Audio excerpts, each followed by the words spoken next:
Welcome you all to the second season of Jagran Josh Education Awards 2022 by jagranjosh.com under the umbrella of Jagran New Media, the digital wing of Jagran Prakashan Limited, India's leading media conglomerate with pan-India presence and wide reader base. Jagranjosh.com is widely acknowledged as India's leading education website with 25 million plus unique users per month. It is one-stop destination for students and young professionals, and its stated aim is to create factual and credible content to empower New India. Jagran Josh also frequently organizes socially relevant initiatives dedicated to students and youngsters, including those from vulnerable sections of the society, and caters to India's share of next billion users. Well, I am Smriti Rastogi, your host for the Mega Honors celebrating excellence in education. We appreciate you taking out your valuable time and being a part of this awards ceremony. With the COVID situation coming under control, we are fortunate to hold these awards physically this year and get an opportunity to meet you all in person. Season 1 of these awards have set high standards and created an industry benchmark for recognizing best practices in education during COVID-19 induced lockdown. Season 2 takes this legacy forward by recognizing exceptional work in education at a time when online and hybrid education has become the new normal. Jagran Josh Education Awards 2022 acknowledge and applaud the efforts of educational leaders, teachers and students who went beyond the mile and demonstrated excellence in the field of education. And to help us understand what these awards really mean, I would request my team to play the awards introductory film.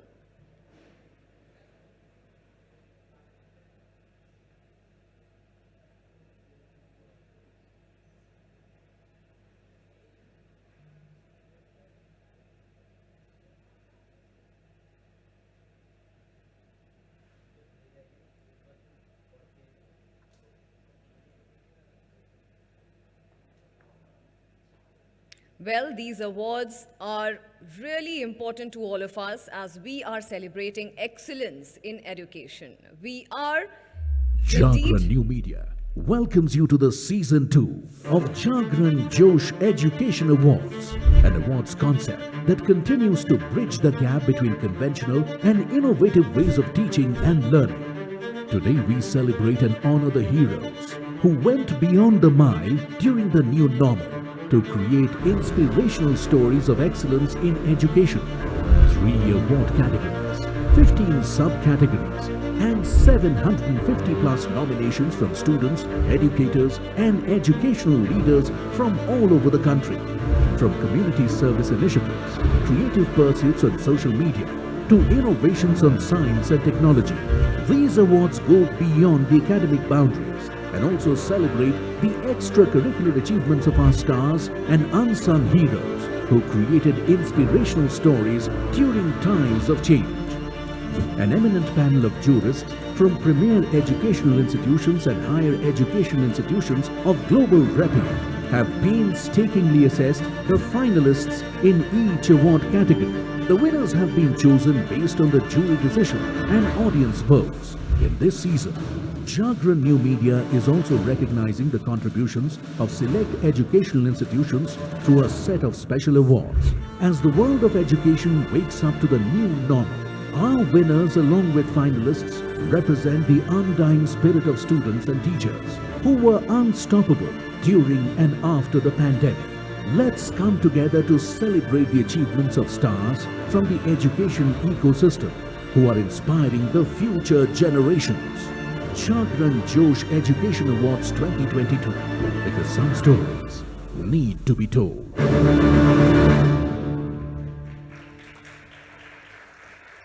That was indeed a powerful start to the Season 2 of the Education Award 2022 by jagranjosh.com.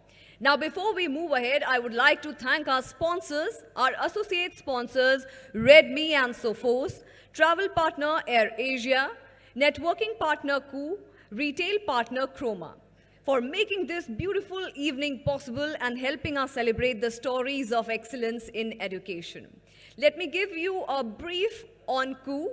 It is India's own multilingual micro-blogging platform that aims to democratize the voice of India.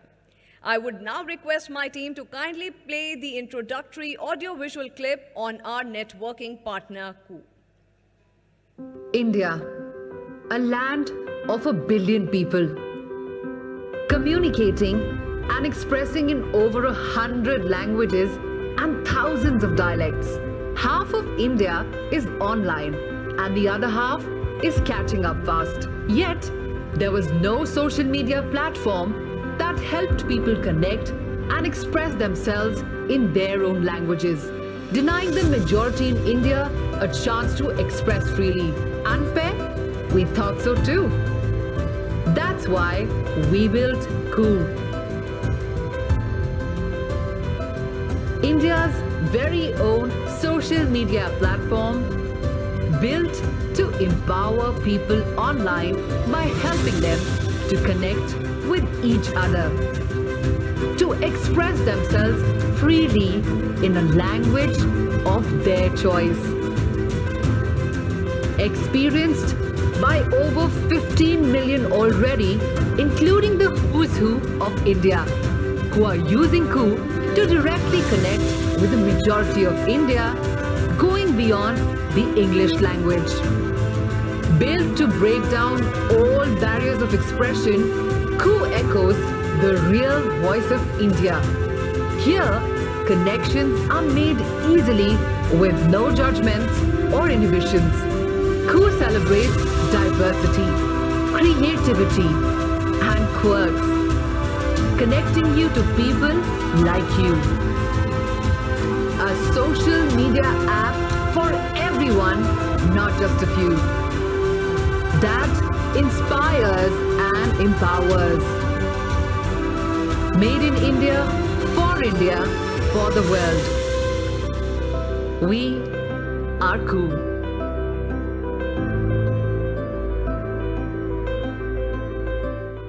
Our heartfelt thanks for our networking partner, Coup. And now, ladies and gentlemen, it's time to introduce our jury, which has played a pivotal role in determining and acknowledging the most inspiring stories and recognizing deserving individuals for their outstanding contributions in the field of education. The winners for Jagran Josh Education Award 2022 have been determined with the help of public voting as well as the decision of our esteemed jury panelists. Let's get to know our jury members a bit better. I would request my team to play the clip for the same. JagranJosh.com takes immense pride in introducing its eminent jury panelists for Jagran Josh Education Awards 2022. Lieutenant General Surendra Kulkarni, PVSM, AVSM and VSM Bar. General Kulkarni is a decorated army officer who has served the country for about 4 decades. Commissioned into the Armored Corps in 1975, he has been awarded the Param Vishisht Seva Medal, the highest peacetime distinguished service award in the Indian Armed Forces, by the President of India in recognition of his meritorious service to the army. An alumnus of Mayo College, Ajmer, General Kulkarni has pursued his academic interests parallel to his army career. After graduating in economics from Ferguson College, Pune, he went on to achieve 4 master's degrees, including an MPhil degree. Since 2015, he is the director of Mayo College, Ajmer, one of the top all-boys residential schools in India. Professor Yogesh Joshi. Professor Joshi is presently Pandit Girish and Sushma Rani Pathak Chair Professor and Dean of International Relations at IIT Kanpur. He completed his BE in Polymer Engineering from Pune University in 1996 and PhD in Chemical Engineering from National Chemical Laboratory Pune and Indian Institute of Technology Bombay in 2001. Subsequently, he joined Benjamin Levitch Institute, New York, where he worked as a postdoctoral fellow for 3 years. In 2004, Professor Joshi joined the Department of Chemical Engineering at IIT Kanpur. His areas of expertise are soft matter, rheology of complex fluids, and polymer science and engineering. Recipient of many laurels including Distinguished Teacher Award of IIT Kanpur in 2018. an Academy Excellence Award for the Defense Research and Development Organization 2019. Professor Yogesh Joshi is an elected fellow of the Indian National Academy of Engineering and the National Academy of Sciences. Professor Manish K. Thakur is presently the Dean of New Initiatives and External Relations, IIM Calcutta. A faculty member, he has been with IIM Calcutta since 2007. He has been awarded the Dr. V.K.R.V. Rao Award in Social Sciences in 2014. The Indian Sociological Society's Professor M.N. Srinivas Memorial Award for Young Sociologist in 2017 and the Indian Social Science Association's Professor Radha Kamal Mukherjee Memorial Award for Young Social Scientist in 2002. Professor Manish K. Thakur is also a member of the Academic Council of Ramaiah University of Applied Sciences or RUAS Bengaluru and sits on the Board of Studies of Tezpur University, West Bengal State University and Vishwa Bharati Shantiniketan. With more than 2 decades of experience in academia, he has been published in prestigious professional journals and is also on the board of IIM Calcutta Innovation Park. Professor Ambarish Dongre is a faculty member at the Ravi J. Mathai Center for Educational Innovation or RJMCEI at IIM Ahmedabad. He holds a PhD in economics from University of California, Santa Cruz, USA, and a master's in economics from University of Mumbai. He was also a fellow and a senior researcher at the Center of Policy Research, New Delhi, where he focused on the efficacy of various government initiatives at the ground level. At IIM Ahmedabad, Professor Ambarish Dongre regularly teaches courses on education policy, economics of education, and quantitative methods for undertaking research. Professor Deepa Mani is the Deputy Dean for Digital Initiatives and Executive Education at the Indian School of Business and a faculty in the Information Systems area. She completed her undergraduate education at St. Stephen's College, University of Delhi, and her graduate education from Carnegie Mellon University. She received her doctorate from University of Texas at Austin. Professor Mani serves as a senior editor at Information Systems Research. Her research articles have been published in leading academic journals and extensively featured in referred conference proceedings, edited book chapters, and popular media outlets. She works with industry to drive innovation and strategies for the digital economy. She also works closely with the central and state governments to explore the impact of technology interventions in areas such as education, healthcare, and urbanization. Dr. Monica Singhania is Professor of Finance at Faculty of Management Studies, University of Delhi. She is a graduate from Sri Ram College of Commerce, postgraduate from Delhi School of Economics, and a fellow member of ICAI. She has been awarded PhD in the area of corporate finance and taxation from the University of Delhi. She has undertaken postdoctoral research at Durham University, UK and Heidelberg University in Germany. With over 20 years of experience, she has authored several books and research papers, which have been published in leading international journals. Dr. Monica Singhania has been a speaker at more than 100 academic and corporate forums. Parikshit Bhardwaj heads content and strategy at JagranJosh.com. He is an educational content professional with more than 16 years of rich experience in creating solutions for new age learners. He brings transferable skills from diverse industries such as study abroad, publishing, e-learning, and online media. He has worked in content leadership roles with global brands like the Princeton Review, Sage Publishing, John Wiley & Sons, and NIIT Limited, and has traveled across Europe and the US on professional assignments. He is deeply passionate about building an ecosystem where the key stakeholders in education, students, teachers, and educational leaders find a voice on a common platform. At Jagran New Media, Parikshit and team are creating just that with Jagran Josh Education Awards. The distinguished panel of jurists has carefully studied and analyzed each finalist's initiative and selected the top contenders for the awards. Tonight, their votes, combined with public votes, will help choose the winners for Jagran Josh Education Awards 2022. That was indeed greatly inspiring. A big round of applause for our jurors, everyone. And also, we have a special video messages from our jurors for the occasion this evening. Starting with Professor Yogesh Joshi's message. Can we have the clip, please? Namaskar. Firstly, let me thank the Jagran Josh Education Awards Season 2 team for inviting me as a jury. It was an incredible experience. These awards recognize teachers and students who went beyond their line of duty during the testing times and achieve greater heights of excellence, not just in education or academics, but also in the extracurricular activities. Their initiatives are a source of inspiration even for the juries. I would like to convey my compliments to all the participants and heartiest congratulations to all the winners and finalists for their achievement. I take this opportunity to thank Jagran Josh for organizing such a wonderful competition and wish them very best for the future endeavors. I hope they organize many more such events. Thank you. Thank you, Professor Joshi, for your extremely kind words. They were definitely inspiring. Now we have our next juror, Professor Manish Thakur. I would request my team to kindly play the video. It's my proud privilege to congratulate all the awardees who are going to get Jagran Josh Education Awards this evening in Delhi.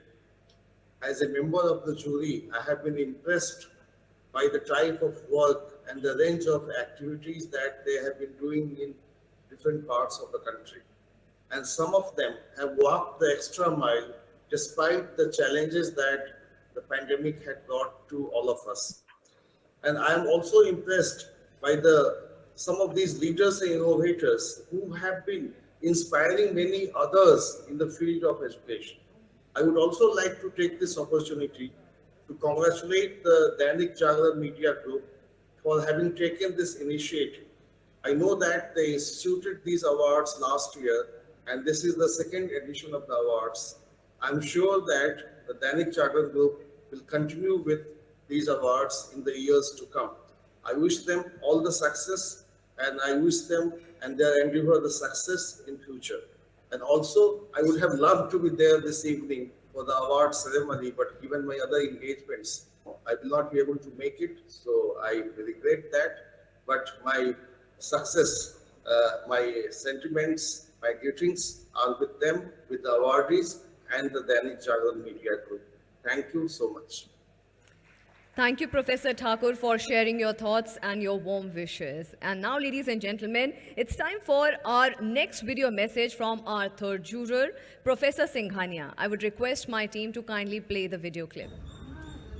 Good morning. This is Professor Monica Singhania from Faculty of Management Studies, University of Delhi. It has been an absolute privilege to be associated with the Jagran Josh Education Awards Season 2. These awards honor educational leaders, educators and students who went beyond the call of duty, not only in academics but also in extracurricular activities and other socially relevant pursuits during the pandemic and thereafter as well. Their initiatives have been very, very inspiring as I went through the whole process of, selecting the best initiative. I would like to congratulate all the winners as well as the finalists. I would also like to thank Jagran Josh Awards and the team Jagran Josh for engaging me in this process, and I look forward to be associated in future as well. It's been an absolute pleasure. Thank you and all the best. Thank you, Professor Singhania, for your encouraging words there. I would like to extend my heartfelt gratitude to all the jurors for joining us in celebrating excellence in education. With that context setting, ladies and gentlemen, I would welcome our leader like none other, Mr. Bharat Gupta, CEO, Jagran New Media. He has to his credit more than 2 decades of rich experience in managing and turning around several media businesses across print, radio, ground activation, and internet. Under his able leadership, Jagran New Media is the fastest growing news and information company in the Indian digital landscape. In addition to his role as CEO, Bharat is also serving as director to the INMA South Asia Board, which is International News and Media Association. He is a governing council member at IAMAI, which is Internet and Mobile Association of India, and is the founding member of Digital News Publishers Association. In 2021, Great Place to Work recognized him as one of the India's best leaders in times of crisis. He played an instrumental role in the launch of India's first Hindi fact-check website, Vishwas.news, which has since expanded into 12 languages. In recognition of his achievements in the industry, he was awarded Youth Achievers Award at the 6th Global Marketing and Social Media Awards 2014, and under his effective leadership, Jagran New Media has over 18 awards to his credit in the year 2018. We are indeed obliged with your presence on this occasion and for being a part of Jagran Josh Education Awards 2022. I would request you now to kindly give the welcome address and officially set the tone for the evening. Thank you. A big round of applause, everyone, for Mr. Bharat Gupta.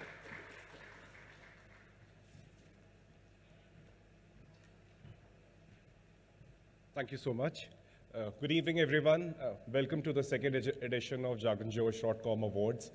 It is lovely to see all of you in person. I think the last 2 years have been really, really taxing for most of us.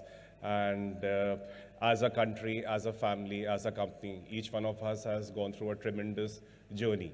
But despite these troubled times, I think it's important to have hope, be committed to a dream, and instill innovation that can change life. And I think that's what is the primary purpose of all of us. In these 2 years, 3 most important things which has happened is that, one, India as a country is getting younger.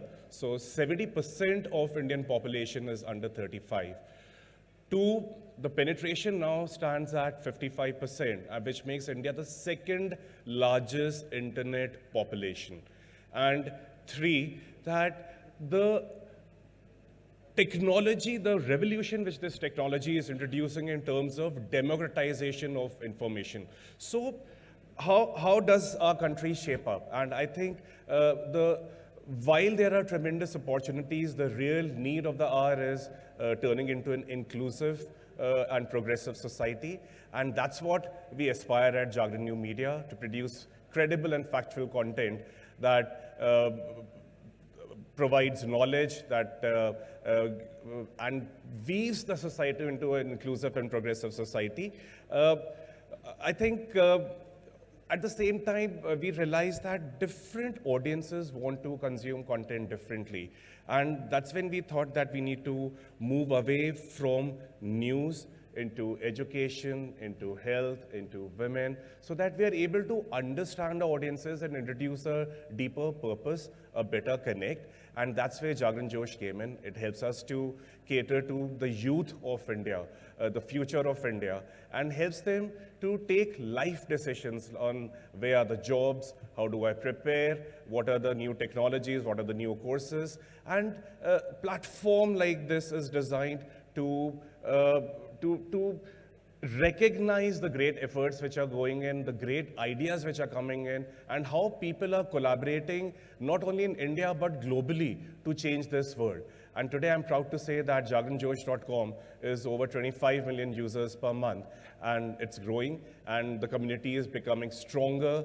And I think our objective of adding more and more authoritative voices with us in terms of the jury panel members or teachers and other relevant members of the society or students to take this task forward is going to really help us in the coming days. And I'd like to finally say that Mr. Ajay Bhatt, the Minister of State in Ministry of Defense and Tourism, is going to inaugurate the session very soon. So I'm just waiting for him to come in and take this ceremony forward. But till then, thank you all for coming in and encouraging us to hold these awards. Thank you so much.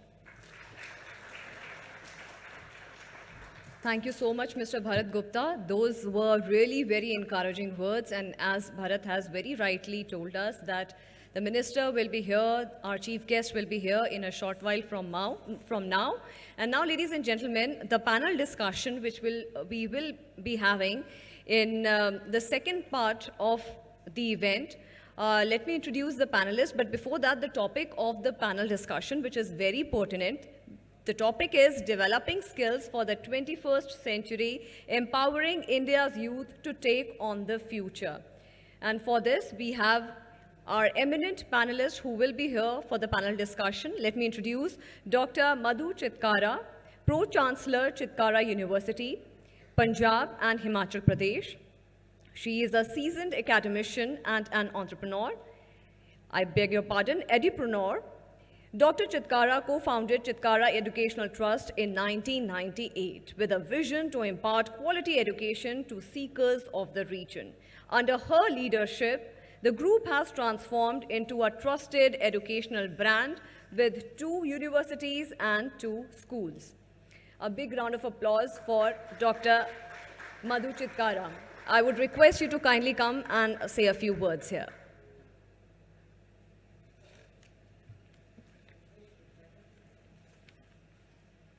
This would really be encouraging for all of us. Good evening, everybody, and thank you, Bharat. I think you touched the main point, what for we are here, and since this is, I think, physically, first time we all are meeting after 2 years, and it was, I always say that it was such a great challenge, but I think kudos to Indian people that we took it as a opportunity and we come up with a great success. And I think it should be a great round of applause for all of us. We all should pat ourselves that it was a country with 135 crore of people, and then also the education was not declared as a 0 year. So all the students got their education, and that was a concern for all the educational institutes like us, that they should not be penalized, they should not be in trouble. So I think we all tried our best, all the educational institutes tried our best to give the best of the knowledge to the students, whatever best could be done from all of us in the education sector. So I think that was a great challenge, and we tried to do the justice. And thanks to, I think, Dainik Jagran, so because they are shifting to the education vertical, it's good that we are always there to be partner to them, and whatever best they want from us. It's a great initiative when they are selecting the students, those who have done good. I will give one idea to them also, that please start working on the startups, because now it is a time to talk to them. It is a time when they don't have to ask for the jobs, but they have to create the jobs for others.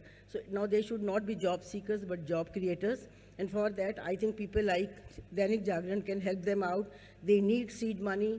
There are so many young minds in the market, many great ideas.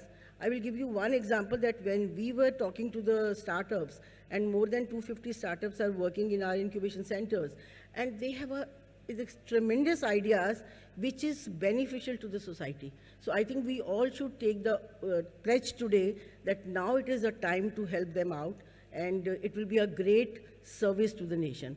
Thank you for giving me this opportunity to be part of this smart gathering. Thank you very much. Thank you so much, Dr. Madhu Chitkara. And now, ladies and gentlemen, our second panelist, I would like to introduce Dr. Bhola Gurjar. He is former Dean of Resources and Alumni Affairs and currently Professor HAG in Civil Engineering Department, IIT Roorkee. He holds a PhD in the area of environmental risk analysis from India's premier technological institution, IIT Delhi, followed by postdoctoral research at Max Planck Institute in Mainz, which is in Germany. A very warm welcome, Dr. Gurjar. I would request you to kindly come on the stage and say a few words.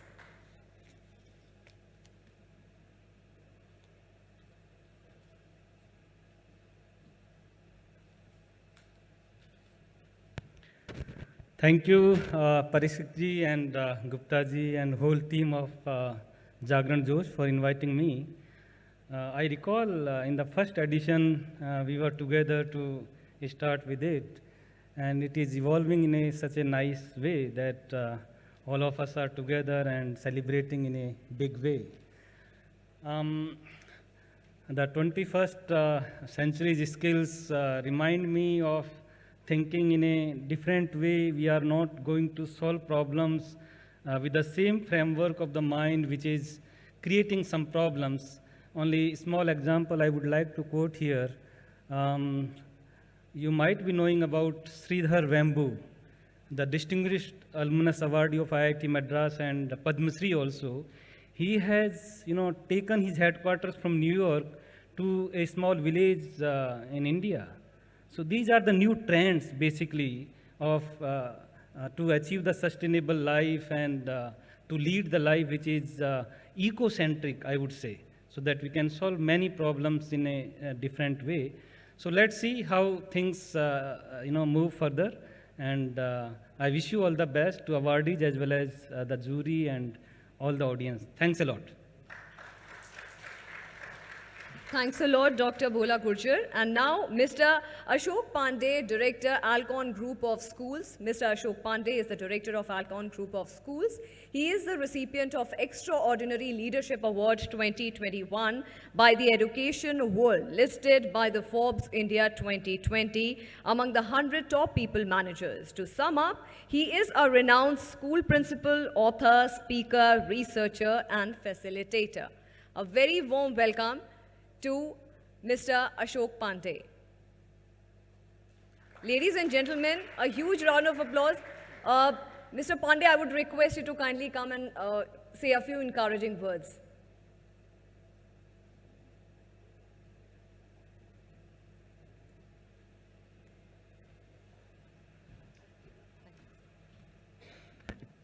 Thank you. I think you are the star of the show this evening. I'm absolutely delighted to be here. I know Parikshit personally, so congratulations to you. Bharat is here. Jagran Josh has brought Josh in all of us. And if I ask all of you, how is the Josh? I know what the answer is. So how is the Josh? And we are all where? At Jagran Josh. So let us do this once more. How is the Josh? Where are we? At Jagran Josh. So all of you can tweet it, put it on social media, and let the whole world know that something is happening at Lalit, and all because of Jagran Josh. So thank you very much. I have been, in a way, knowing all what is happening for the last 2 years at Jagran Josh. Absolutely delighted at the young team doing something very, very extraordinary. Since I come from the school education sector, I'm particularly very touched by this thing that this is one organization, one media group particularly, thinking of recognizing the great work that the teachers are doing, particularly during the pandemic. And I think the whole world knows, out of the economy, out of the health, that is medicine and education, I think the fastest movers in adaptability and ensuring that the children of the world do not suffer this pandemic, teachers have done the great work. And Jagran Josh recognizing that great work is something that cannot be described in words. So thank you very much. I'm looking forward to the panel discussion, and thank you very much for giving me this opportunity. Thank you very much. Thank you so much, Mr. Pandey. And now, ladies and gentlemen, I would request Ms. Parveen Malhotra, author, columnist, and celebrated career coach, to come up on the stage and share a few words. But before that, a brief profile about Ms. Malhotra. She is India's top career counselor and columnist. Her immensely popular career query column in the print and electronic media reach an estimated audience of more than 50 million people. She is one of the most well-known and trusted names among students and parents when it comes to taking the right career decisions. A very warm welcome to you.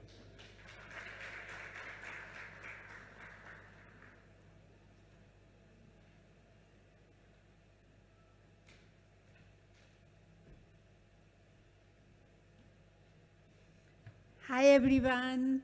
It's so great to be in an offline setting. 2 years of COVID and I did online webinars for Jagran Josh. That was a great learning for me. And I think it was a great learning for all of us because during the pandemic, we all wore multiple hats. And I think the biggest hat that we wore was the technological hat because we all had to willy-nilly, whether we liked it or not, had to become familiar with technology. And as far as the people who did this well, apart from the IT people whose job it was to do this, are the teachers. And really hats off to each and every teacher because I'm not just speaking as a counselor, but I'm speaking as a family member in the house. I have one kid in the CBSE, one in ICSE, one in IB, and I sat through all the classes, surreptitiously just to see how the teachers were performing and how the students were trying to get the better of teachers. I know my grandson, वो तो अपना DP लगा देता था और नीचे video game खेलता था, हाँ, और टीचर को पता भी नहीं चलता था. But nonetheless, everybody became a master of technology, and which was a great thing. And how you teachers rose to the occasion. I mean, you had your own children at home, you had fussy husbands at home, and all of that, and you had to prepare your online lessons for which you were not so fully prepared, but you did such a super job. So absolutely, today's function is totally and fully dedicated to you. Great going. Thank you so much, Ms. Malhotra. And now, ladies and gentlemen, let me introduce Mr. Swaraj Priyadarshi, Chief of Staff, Dexterity Global. Swaraj Priyadarshi is the Chief of Staff at Dexterity Global, a national organization powering the next generation of leaders for India through educational opportunities and training. He holds a bachelor's degree from Tufts University in the United States and is second in command at Dexterity. I welcome you on the stage.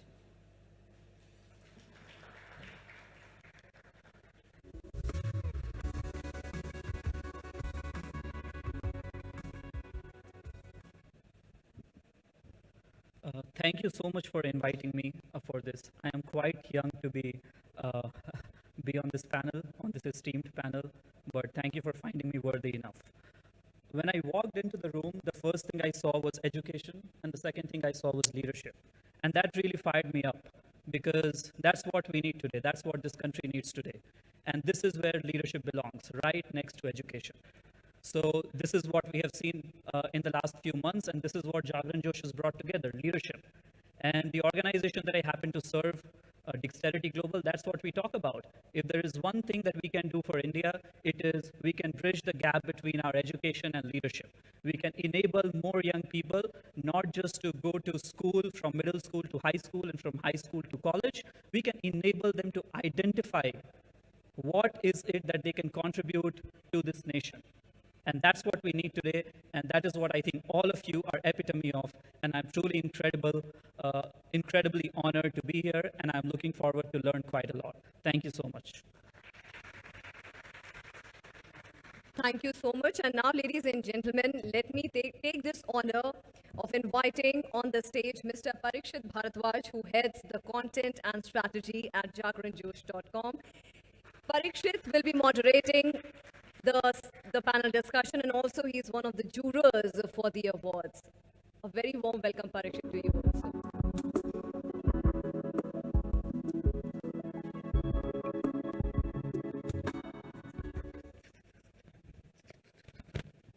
Thank you, Smriti.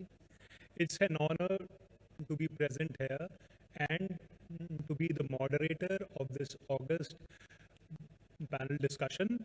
I'm this humbled to have accomplished panelists on this discussion, and I'm sure it's going to be an exciting discussion in which we are going to go away with a lot of takeaways. It's a great opportunity and a chance to make a difference by discussing these ideas, because the topic of our discussion is about the skills which we will be requiring in the 21st century. I would be keenly looking forward to the panel discussion, and I welcome all of you and hope you have a great evening. Thank you very much. Thank you so much, Parikshit, and thank you to all the panelists. We are definitely looking forward to that very informing, very intriguing panel discussion, which will happen in some time from now. But before that, ladies and gentlemen, let me also take this opportunity to invite the honorable guest, Honorable Minister for Education, Srimati Annapurna Devi ji, as our guest of honor. Srimati Annapurna Devi ji is not able to join us in person today, but will be addressing us virtually. But before we go on to the video message,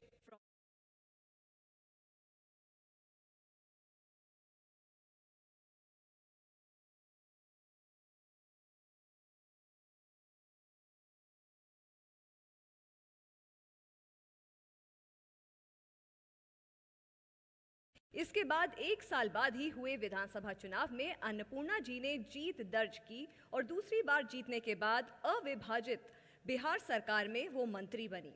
15 नवंबर 2000 को अलग झारखंड राज्य बनने के बाद अन्नपूर्णा जी ने 2005 और 2009 में हुए विधानसभा चुनाव को जीता। 2013 में जल संसाधन मंत्री बनी और 2019 में अन्नपूर्णा देवी कोडरमा से सांसद बनी। Can we have the video message please?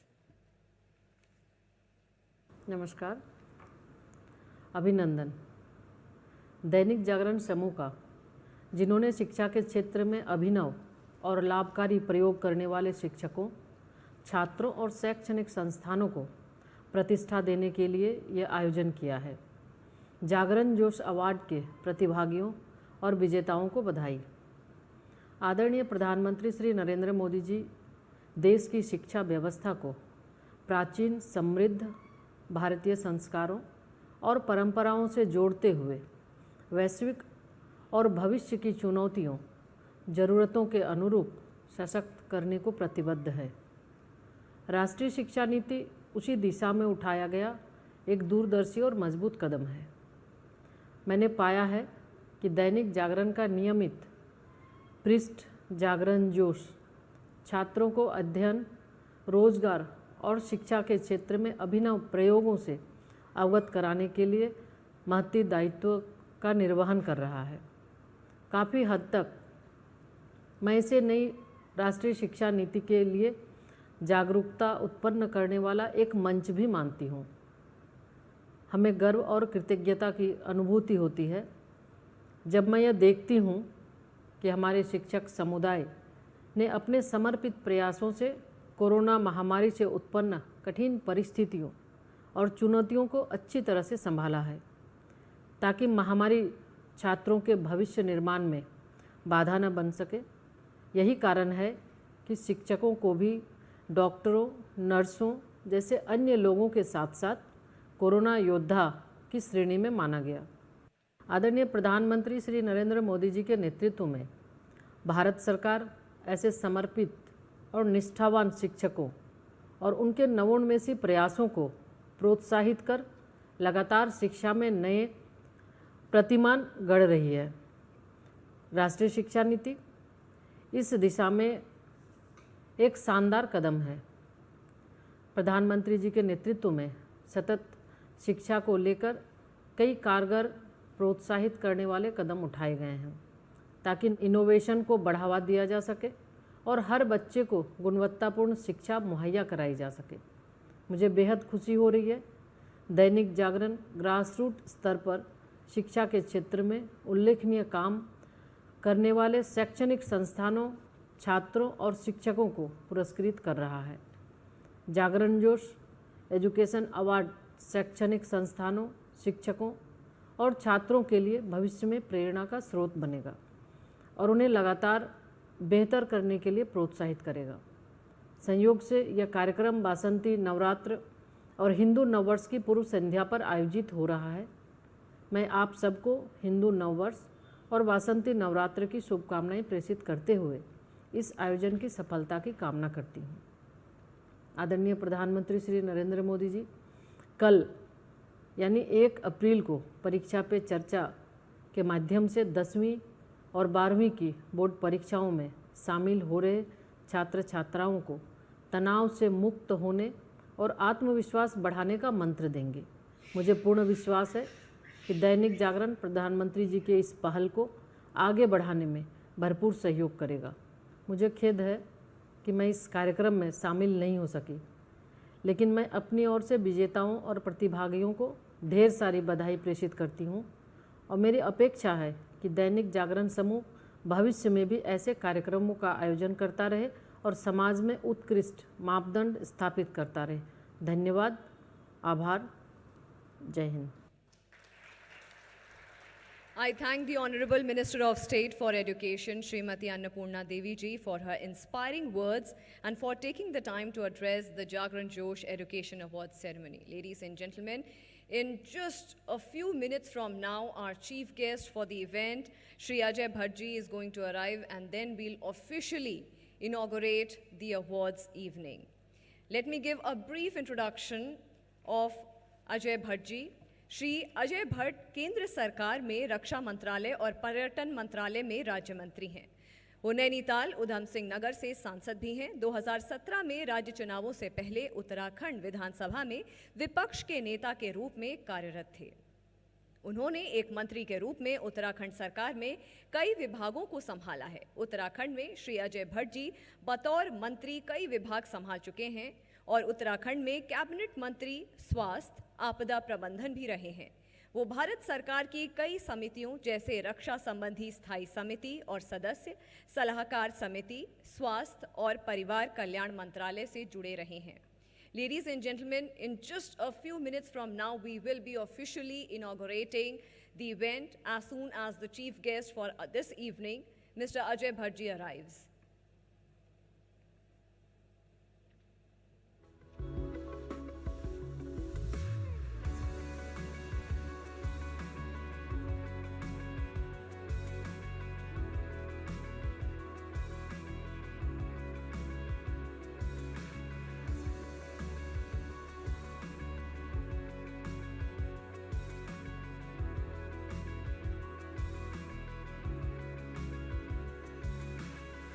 And ladies and gentlemen,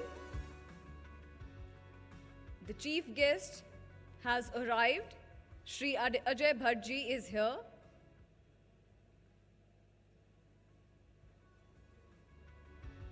It is definitely a very encouraging evening as we are celebrating excellence in education. Something which is deep-rooted in all of us. Education is something which bears torch not only for the society, but for the youth of the country, and something which we always look up to.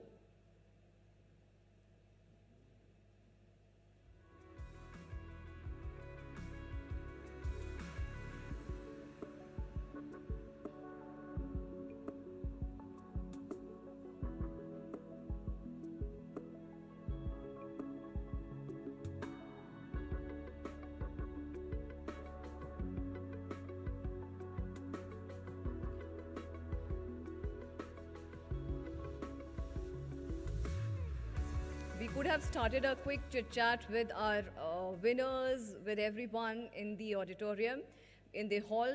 But since the chief guest is here, a big round of applause, everyone, for our chief guest, Shri Ajay Bhatt ji. I would request Mr. Bharat Gupta, CEO of Jagran New Media, to kindly come on the dais and officially set the tone for the evening. Thank you. नमस्कार Ajay ji, thank you so much. आज आप हमारे बीच में आए और आप हमें encourage कर रहे हैं। जैसा कि आप सब लोग जानते हैं, अजय जी एक वरिष्ठ बीजेपी के नेता हैं। इन्होंने ग्रास रूट लेवल पे बहुत ही चमत्कारी काम किया है, जहाँ पे इनोवेशन और एक कनेक्ट यूज़ करके जो इन्होंने एक बदलाव लाया है उत्तराखंड के अंदर, वो सबके सामने स्टैंड आउट करता है। आज अजय जी हमारे बीच में minister of state and ministry of defence and tourism है, एंड इनके पास एक बहुत ही बड़ी वेल्थ है जिसको मैं चाहूँगा कि आज हमारे साथ शेयर करें। जैसा कि हम लोग अभी पहले चर्चा कर रहे थे कि भारत जो है एक यूथफुल नेशन होता जा रहा है, एंड यहाँ पे 70% पॉपुलेशन अंडर 35 है, और जैसे इंटरनेट का पेनिट्रेशन अब बढ़ रहा है, उस टेक्नोलॉजी से क्या बदलाव आ रहे हैं, उससे हमें दुनिया कैसे बदल रही है, क्या नए इनोवेशंस आ रहे हैं, एंड वो टेक्नोलॉजी को यूज़ कर करके हम कहाँ पे क्या नए चेंजेस ला सकते हैं, ताकि एक भारत एक ट्रू सेंस में एक इंक्लूसिव और प्रोग्रेसिव कंट्री बने। एंड इस पूरे प्लेटफॉर्म का जो चिंतन है या जो हम लोग को एक पैनल डिस्कशन करना है, वो इसी मुद्दे के ऊपर है कि कैसे हम लोग टेक्नोलॉजी को यूज़ करके एक नया इनोवेशन लाएं, और भारत जो आज विश्व का सेकंड लार्जेस्ट इंटरनेट पॉपुलेशन है, वो इसी तरीके से और ज़ोरों से आगे बढ़े और विश्व में नंबर 1 बने, क्योंकि हमारे पास यूथ है, हमारे पास टेक्नोलॉजी है, और हमारे पास एक बहुत अच्छी अपॉर्चुनिटी है। बट कैसे हम उन सब चीज़ों को जोड़ें, आई थिंक वहीं पे सबसे बड़ा चैलेंज है। एंड मैं बिना ज़्यादा समय लिए अजय जी से रिक्वेस्ट करूँगा कि वो हमारे मंच पर आए और हमें एड्रेस करें। Thank you. Ladies and gentlemen, I would request our dignitaries, our chief guest Shri Ajay Bhatt ji, Mr. Bharat Gupta and Gaurav Arora, Mr. Rajesh Upadhyay ji and Parikshit Bharadwaj to kindly come forward for the lamp lighting.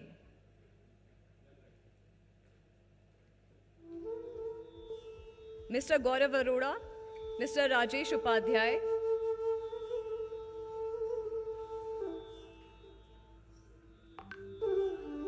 Light is a universal symbol of truth, knowledge, and understanding.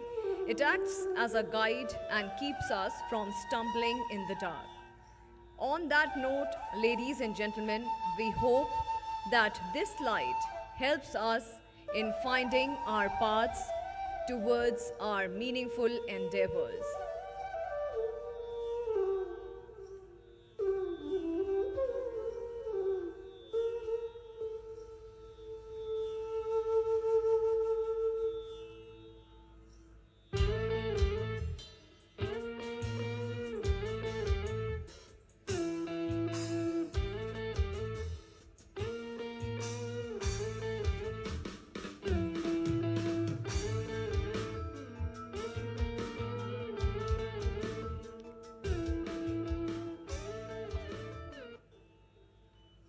A big round of applause, ladies and gentlemen, as we are officially setting the tone for the awards night.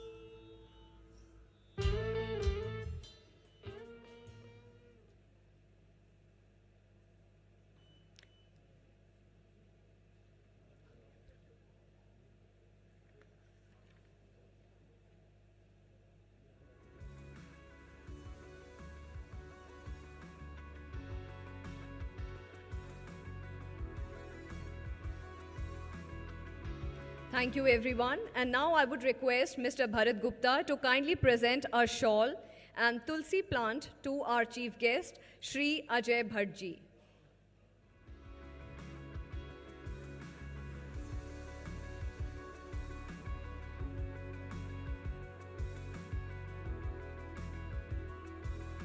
Mr. Bharat Gupta will present a shawl and tulsi plant to our chief guest.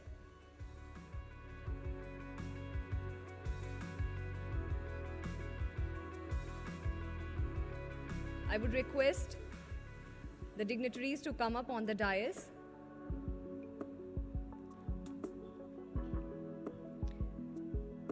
Ladies and gentlemen, it is our honor to welcome our chief guest, Shri Ajay Bhatt ji, this evening. Although our chief guest needs no introduction, here are some highlights from his illustrious political career. Shri Ajay Bhatt ji केंद्र सरकार में रक्षा मंत्रालय और पर्यटन मंत्रालय में राज्य मंत्री हैं। वो नैनीताल उधम सिंह नगर से सांसद भी हैं। 2017 में राज्य चुनावों से पहले उत्तराखंड विधानसभा में विपक्ष के नेता के रूप में कार्यरत थे। उन्होंने एक मंत्री के रूप में उत्तराखंड सरकार में कई विभागों को संभाला है। उत्तराखंड में श्री अजय भट्ट जी बतौर मंत्री कई विभाग संभाल चुके हैं। वो उत्तराखंड में कैबिनेट मंत्री स्वास्थ्य आपदा प्रबंधन भी रहे हैं। वो भारत सरकार की कई समितियों जैसे रक्षा संबंधी स्थायी समिति और सदस्य सलाहकार समिति, स्वास्थ्य और परिवार कल्याण मंत्रालय से भी जुड़े हैं। ये हमारा आज का सौभाग्य है कि आप यहाँ पधारे हैं। मैं आपसे अनुरोध करूंगी कि मंच पर आएं और अपने विचार हमारे साथ साझा करें।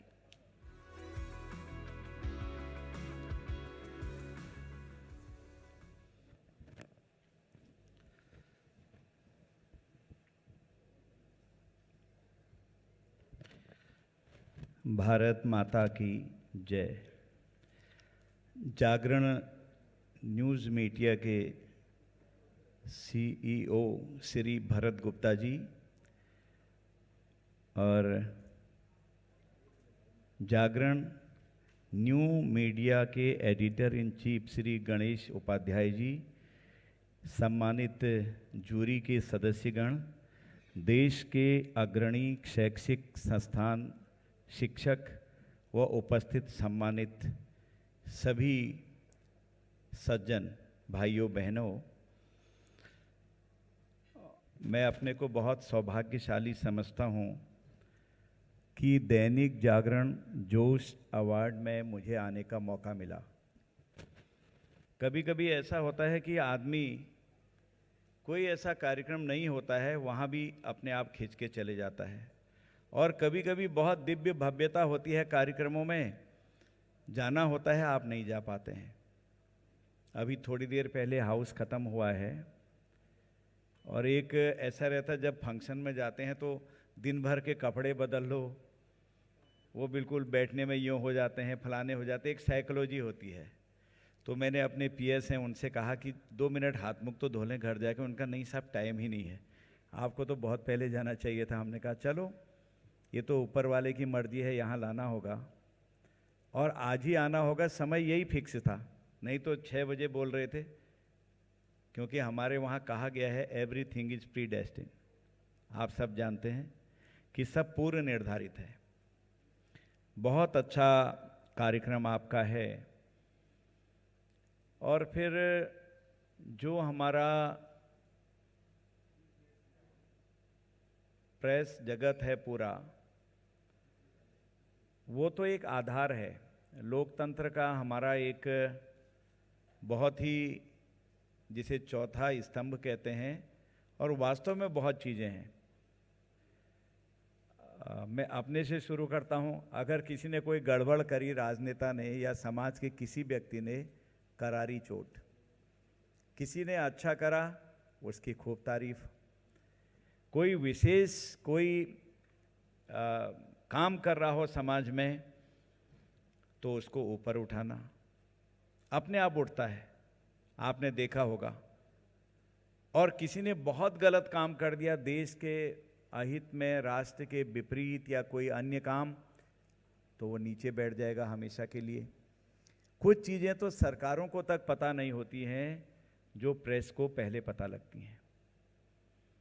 आज जो कार्यक्रम आप कर रहे हैं, जागरण जोश अवार्ड, मुझे जानकारी जहाँ तक मिली है, जैसा कि आपने अभी बताया कि 70% से 70% से ज़्यादा हमारे इस समय यूथ हैं, और यूथ ही हमारे भविष्य हैं।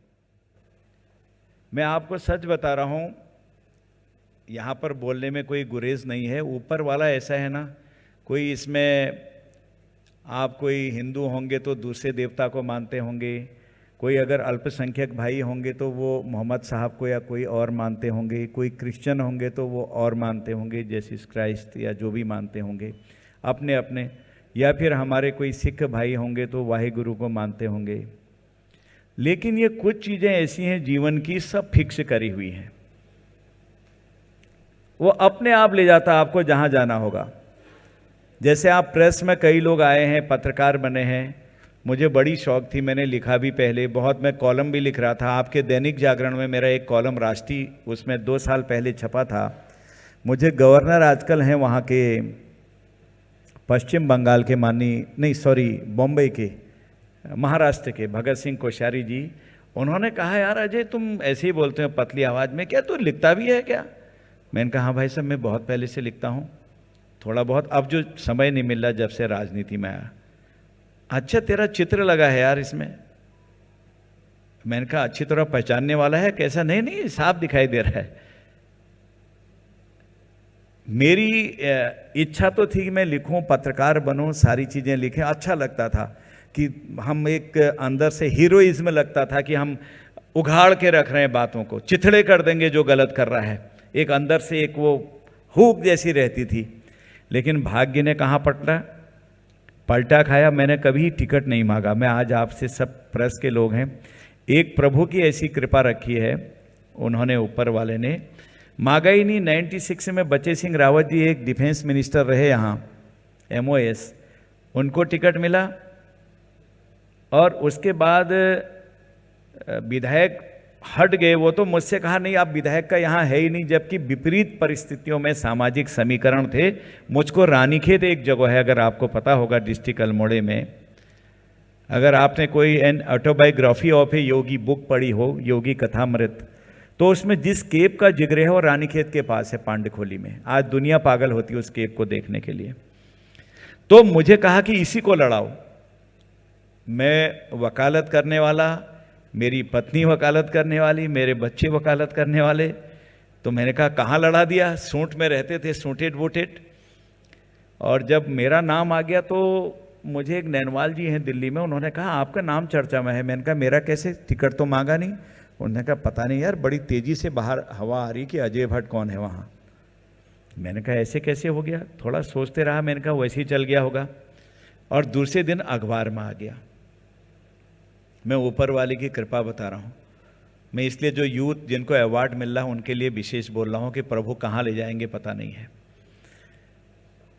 अब जब आ गया तो सूट में रहने वाले टाइट हो वकील जैसे रहते हैं, चाहे साला मिल भी नहीं रहा हो, कुछ आ भी नहीं रही हो फीस, लेकिन उनकी हनक रहती है सब लोगों की। वकील जो साहबान हैं, नए नए जाते हैं हम लोग, तो उस समय उनका ले टाइट टोप सूट। उसने कहा हाँ पढ़ा, इसमें ये है, इस केस में ऐसा है। एक आध जो मिल गया तो अच्छा लगता था। कहाँ गांव घरों की वकालत, छोटा सा हिल स्टेशन, यहाँ दिल्ली में तो बहुत एक्सपोजर है। अब कपड़ों की बात कहाँ से लाएं? गांधी आश्रम नीचे था, मेरी पत्नी ने रात ही कपड़े सिलवा दिए। दूसरे दिन जैसे ही नाम आया, आज रात तक आ जाएंगे। अब कौन पहने कुर्ता पैजामा?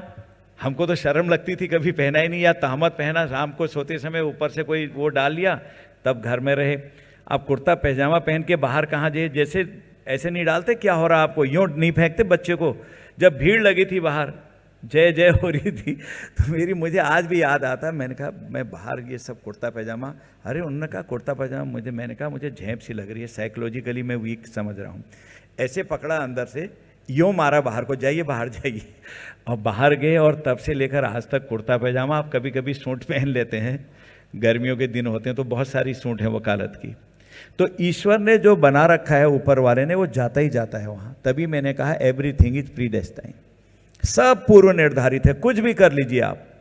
इसलिए मैं उन बच्चों को जो आज अवार्ड ले रहे हैं, पता नहीं आप में से कौन वैज्ञानिक बन जाए, कोई पायलट बन जाए, कोई इंजीनियर बन जाए, कहाँ प्रभु ले जाते हैं, कोई नेता बन जाए, कोई राजनेता बन जाए, कहाँ ले जाते हैं, कोई लेखक बन जाए, नहीं जानता। ये हमारे हाथ में नहीं है, कर्म हमारे हाथ में है। हम कर्म कर सकते हैं, ये नहीं कि कर्म भी नहीं किया ऊपर वाला दे देगा। भाग्य में है, प्यास लगी है, गिलास रखा है, अगर मैं कहूँगा आजा गिलास बोतल मेरे मुख में चले जा, प्यास लगी है, आजा बोतल मेरे मुख में चले जा, नहीं जाएगी, उठा के यहाँ तक परिश्रम करना पड़ेगा। तो इसलिए मैं जितने भी आज जिनको अवार्ड मिल रहा है, उन युवकों को विशेषकर कहना चाहूँगा कि ये भी एक कल्पना जो करी है दैनिक जागरण ग्रुप ने, मैं उनको बधाई तो दूंगा ही दूंगा, नहीं तो कल्पना कहाँ आती है, बिजनेस चलते रहता है। उन्होंने कहा छोड़ो यार, कौन पढ़े, होटल में खर्चा भी हो रहा होगा, बिल भी जाता होगा, कहीं ना कहीं कोई हेड होती है, वो चलिए वहां से हो रहा है। लेकिन कल्पना कैसे दी भगवान ने कि नहीं, अपने युवकों को हमने अवार्ड करना है, उनको उत्साहित करना है। इसलिए मैं उनसे कहना चाहूंगा कि पता नहीं कब कौन ले जाता, यहां की ऐसी व्यवस्थाएं हैं, किसको कहां कैसे उठा दें कोई नहीं जानता है। मैं समझता हूं कि गुप्ता जी, भरत जी या फिर हमारे उपाध्याय जी, कभी आपने नहीं सोचा होगा हम यहां जाएंगे। हाई स्कूल इंटर में जब पढ़ रहे होंगे आप, जहां भी रहते होंगे, जो पृष्ठभूमि होगी, लेकिन ईश्वर की ऐसी कृपा हुई, लाते लाते लाते यहां ले आए तो आप रम गए। आप और जगह आपको आनंद भी नहीं आएगा। तो ये बड़ी कृपाएं होती हैं। अब्दुल कलाम जी के बारे में मैं पढ़ रहा था कि ऋषिकेश वो कोई टेस्ट देने के लिए आए, उनसे और लोग निकल गए, वो नहीं निकले। एक कोई बाबा के पास गए या कहीं गए, उन्होंने कहा चिंता मत कर, तेरे लिए बना नहीं है। मैं उनकी आत्मकथा में कहीं पर पढ़ रहा था, आई मे बी रॉन्ग, मैंने गलत पढ़ा हो या क्या पढ़ा, मतलब ऐसी थी वो हिस्ट्री।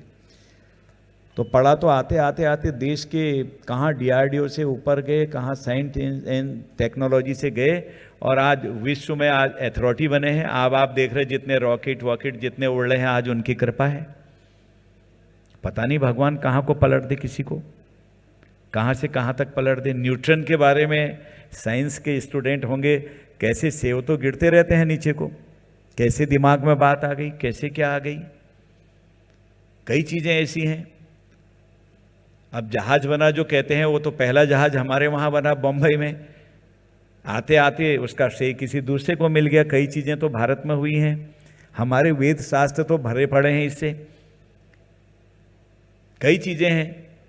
तो हमारी माइथोलॉजी जो इंडिया की है, कोई जाति धर्म कुछ भी हो, लेकिन सबके अंदर है, उसका एक ही है कि मनुष्य का चिंतन बड़ा हो, चाहे हिंदू है, मुसलमान है, सिख है, ईसाई है, सबकी मंजिल एक है, राह एक है कि अच्छे मानव का निर्माण करना, अच्छी बातें अपने अंदर लाना, और ये बात को यूनिवर्सल ट्रुथ जो है सब जानते हैं कि एक न एक दिन हम सबको जाना ही है। जब रिटायर होके या कोई बड़े बिजनेसमैन पैसे वाले शौक से बताते हैं, ये मेरे पहले बेटे का, ये दूसरे का, ये तीसरे का, चौथे का, 2 बेटियां मेरी बाहर पढ़ती हैं, उनके लिए ये बना दिया जब आएंगे। मैं और बुढ़िया ऊपर रहते हैं, बताते हैं, थोड़ी देर में और खुशी होती है, दोस्तों को बता रहे हैं, और शाम को सोते सोते सोते ऊपर वाले का तार आ गया तो सोए मिलते हैं। सुबह मिट्टी हो गई, कहा रो क्यों रहे हो, अब तो गए, ये कुछ नहीं रहा, बाहर रख दो। तो सत्य तो यही है, यूनिवर्सल ट्रुथ है। लेकिन इसके बावजूद कर्म करना तो नहीं छोड़ना है। अगर कर्म करना छोड़ दें, सब यही सोचें कि जाना ही है, अब कुछ नहीं करना है, तब तो फिर कहीं नहीं जाएंगे, हमारी सीमाएं असुरक्षित हो जाएंगी, दुश्मन अंदर आ जाएगा।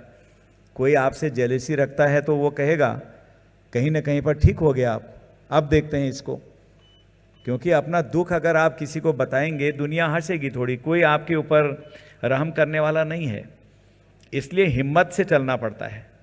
इसलिए मैं उन बच्चों से कह रहा हूं जो आज जिनको अवार्ड मिल रहे हैं, कि क्या पता ईश्वर ने क्या सोचा है इसी माध्यम से आपके बारे में, कहां आपको निकलना है। आप गायक जितने भी थे, लता मंगेशकर जी से लेकर, या फिर आप कोई कैसियस क्ले हैं, मोहम्मद अली बॉक्सर से लेकर, जो बड़े बड़े लोग गए हैं, जो रेसर हैं, उनसे लेकर, किसी को भी किसी फील्ड में जेवलिन फेंकने वालों से लेकर, किसी को देखिए जो टॉप मोस्ट खिलाड़ी हैं या जो टॉप साइंटिस्ट हैं, उनके बारे में पढ़िए, या जो लेखक हैं, कैसी कैसी परिस्थितियों में बने हो। अब देखिए, नोबेल पुरस्कार पहला रविन्द्रनाथ टैगोर जी को मिला, हमारे वहाँ आप सब जानते हैं, विद्वान लोग हैं। उसकी रचना कहाँ करी उन्होंने? काव्यांजलि की, गीतांजलि की शुरुआत कहाँ करी? नैनीताल जिले के अंदर, किसी को पता नहीं है, और वहाँ आज भी टैगोर टॉप रखा हुआ है। माननीय प्रधानमंत्री जी उनकी जो भी यूनिवर्सिटीज होती हैं 7-8 या 5-6 उसके कुलाधिपति होते हैं, उसके वो भी हैं। अब वो नैनीताल में वहाँ खुलने जा रहा है, उस जंगल में, रामगढ़ के जंगल में, सेव के बगीचों के बीच में। लिखा था भाग्य में।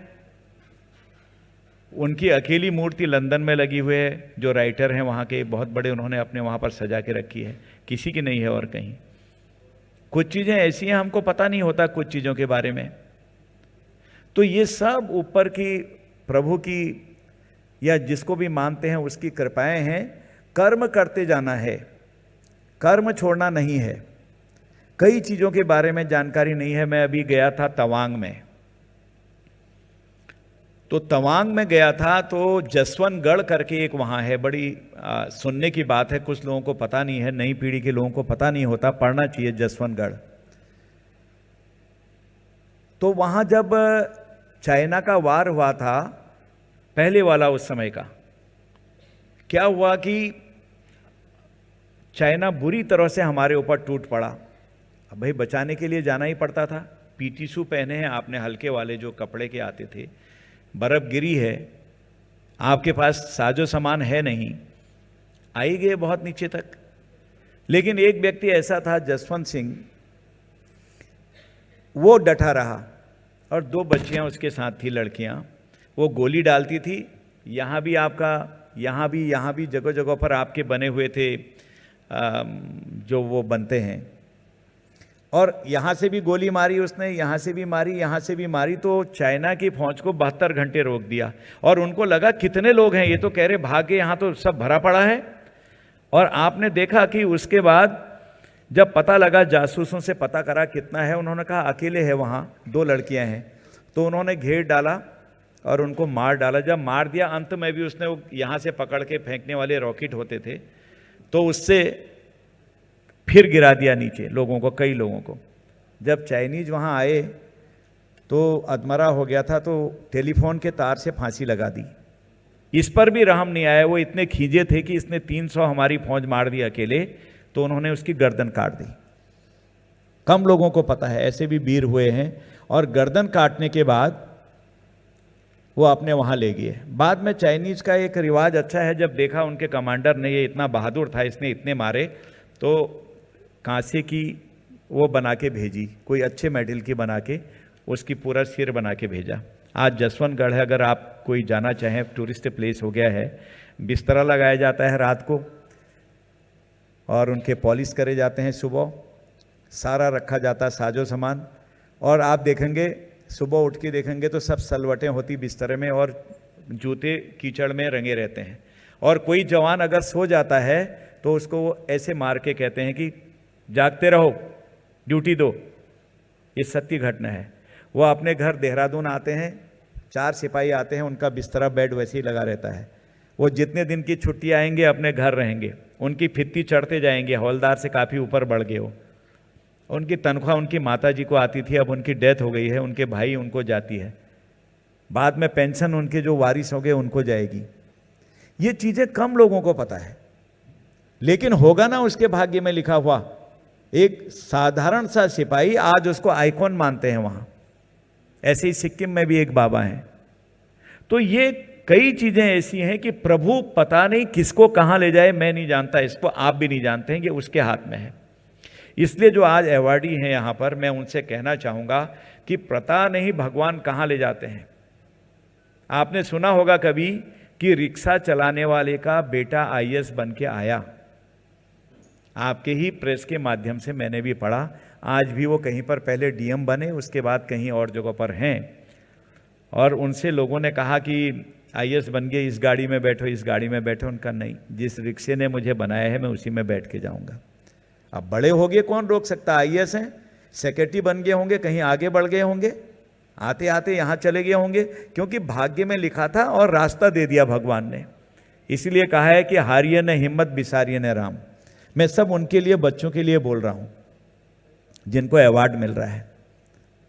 एक से एक लोग चले गए, एक से एक लोग चले गए। धीरे धीरे धीरे करके हम आत्मनिर्भर हो गए। क्या नरेंद्र मोदी जी ने कभी सोचा होगा कि जिनको कहते हैं कि ये चाय बेचते थे, मैं जैसे ट्रेन में जाता हूँ, चाय चाय ले लो, चाय कहते हैं, तो मुझे एकदम से ध्यान आता है कि नरेंद्र मोदी जी भी ऐसे ही बेचते होंगे। माता जी कहीं घरों में पोछा लगाती है, कहते हैं हमारे घरों में भी तो मेहरी कभी पोछा लगाने आती है। लेकिन सब पूर्व निर्धारित था, आना होगा। विश्व ही नहीं, भारत ही नहीं, विश्व में आज रेटिंग में नंबर 1 पर आ रहे हैं। कोई हम थोड़ी दे रहे रेटिंग भारत के लोग, कोई चिढ़ता होगा पॉलिटिकल, कोई वो करे, करते रहे, किसी के विचार नहीं मिलते होंगे, करते रहे, लेकिन जो सत्य है, सत्य को झुटलाएंगे कैसे? आ रहा है ना, बन गए, यहां तक पहुंच गए, ईश्वर की कृपाएं हैं। तो इसलिए मैं कह रहा था, जो मेरे बारे में नहीं जानते होंगे, मैं अपने बारे में भी बता रहा हूं। भगवान ने ऐसा चमत्कार कर दिया कि 3-4 बार मुझे विधायक बना दिया रानीखेत जैसी जगह से, और उसके बाद 2007 में मैं चुनाव हार गया, क्योंकि मैं पहला केस शायद होगा भारत का जो नेता प्रतिपक्ष और अध्यक्ष रहा हो किसी स्टेट का। मैं अपने वहाँ गया ही नहीं, इतना विश्वास था सभी जीतेंगे, तो पीछे से फैल गई कि ये आता, अब जो अभी से नहीं आ रहा कल आता है, 2-2 पदों में है। लेकिन मैंने कभी टिकट नहीं मांगी, और आज मैं वहाँ से यहाँ आते मैं कोश्यारी जी के लिए लगा था, जैसे बता रहा हूँ, मेरा नाम आ गया, MOS डिफेंस बना दिया, टूरिज्म बना दिया। ये चमत्कार नहीं है तो क्या है?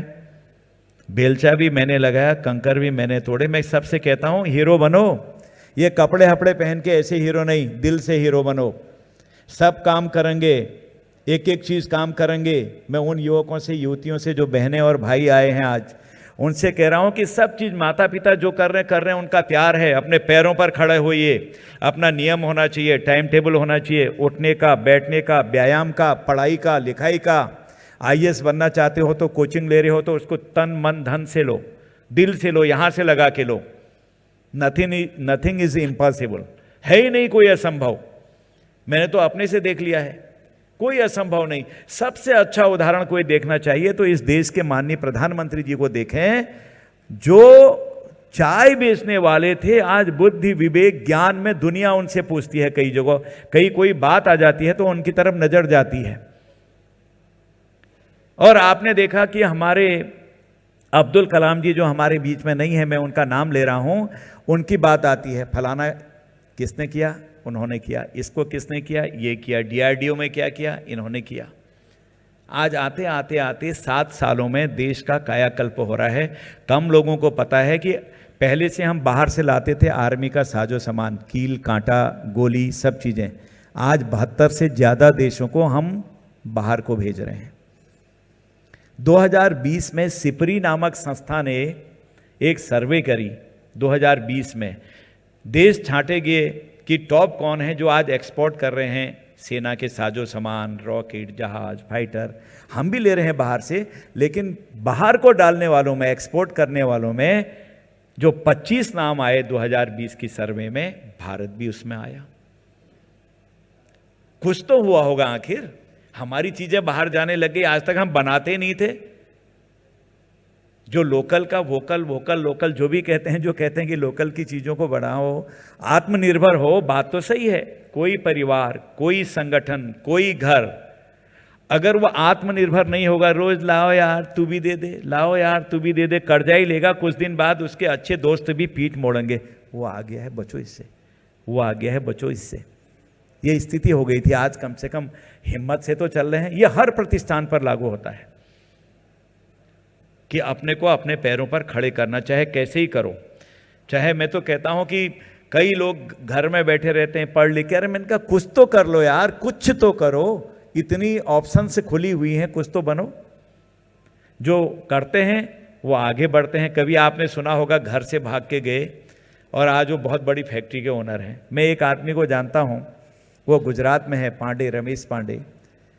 तो शादी होने पर वो शर्म के मारे मैं कहाँ से खिलाऊंगा, क्या करूंगा करके 20 रुपए थे उनके पास। आज से करीब 30 साल पहले गुजरात चले गए, कहीं काम किया, कहीं वैसे किया। धीरे धीरे धीरे धीरे आज जो पाइपलाइन चलती हैं गैस की, मैंने सुना उनकी पाइपलाइन और बड़े बड़े ठेके लेते हैं। कहाँ से चले गए, आदमी को उठा दिया ऊपर वाले ने, कोई यकीन कर सकता है?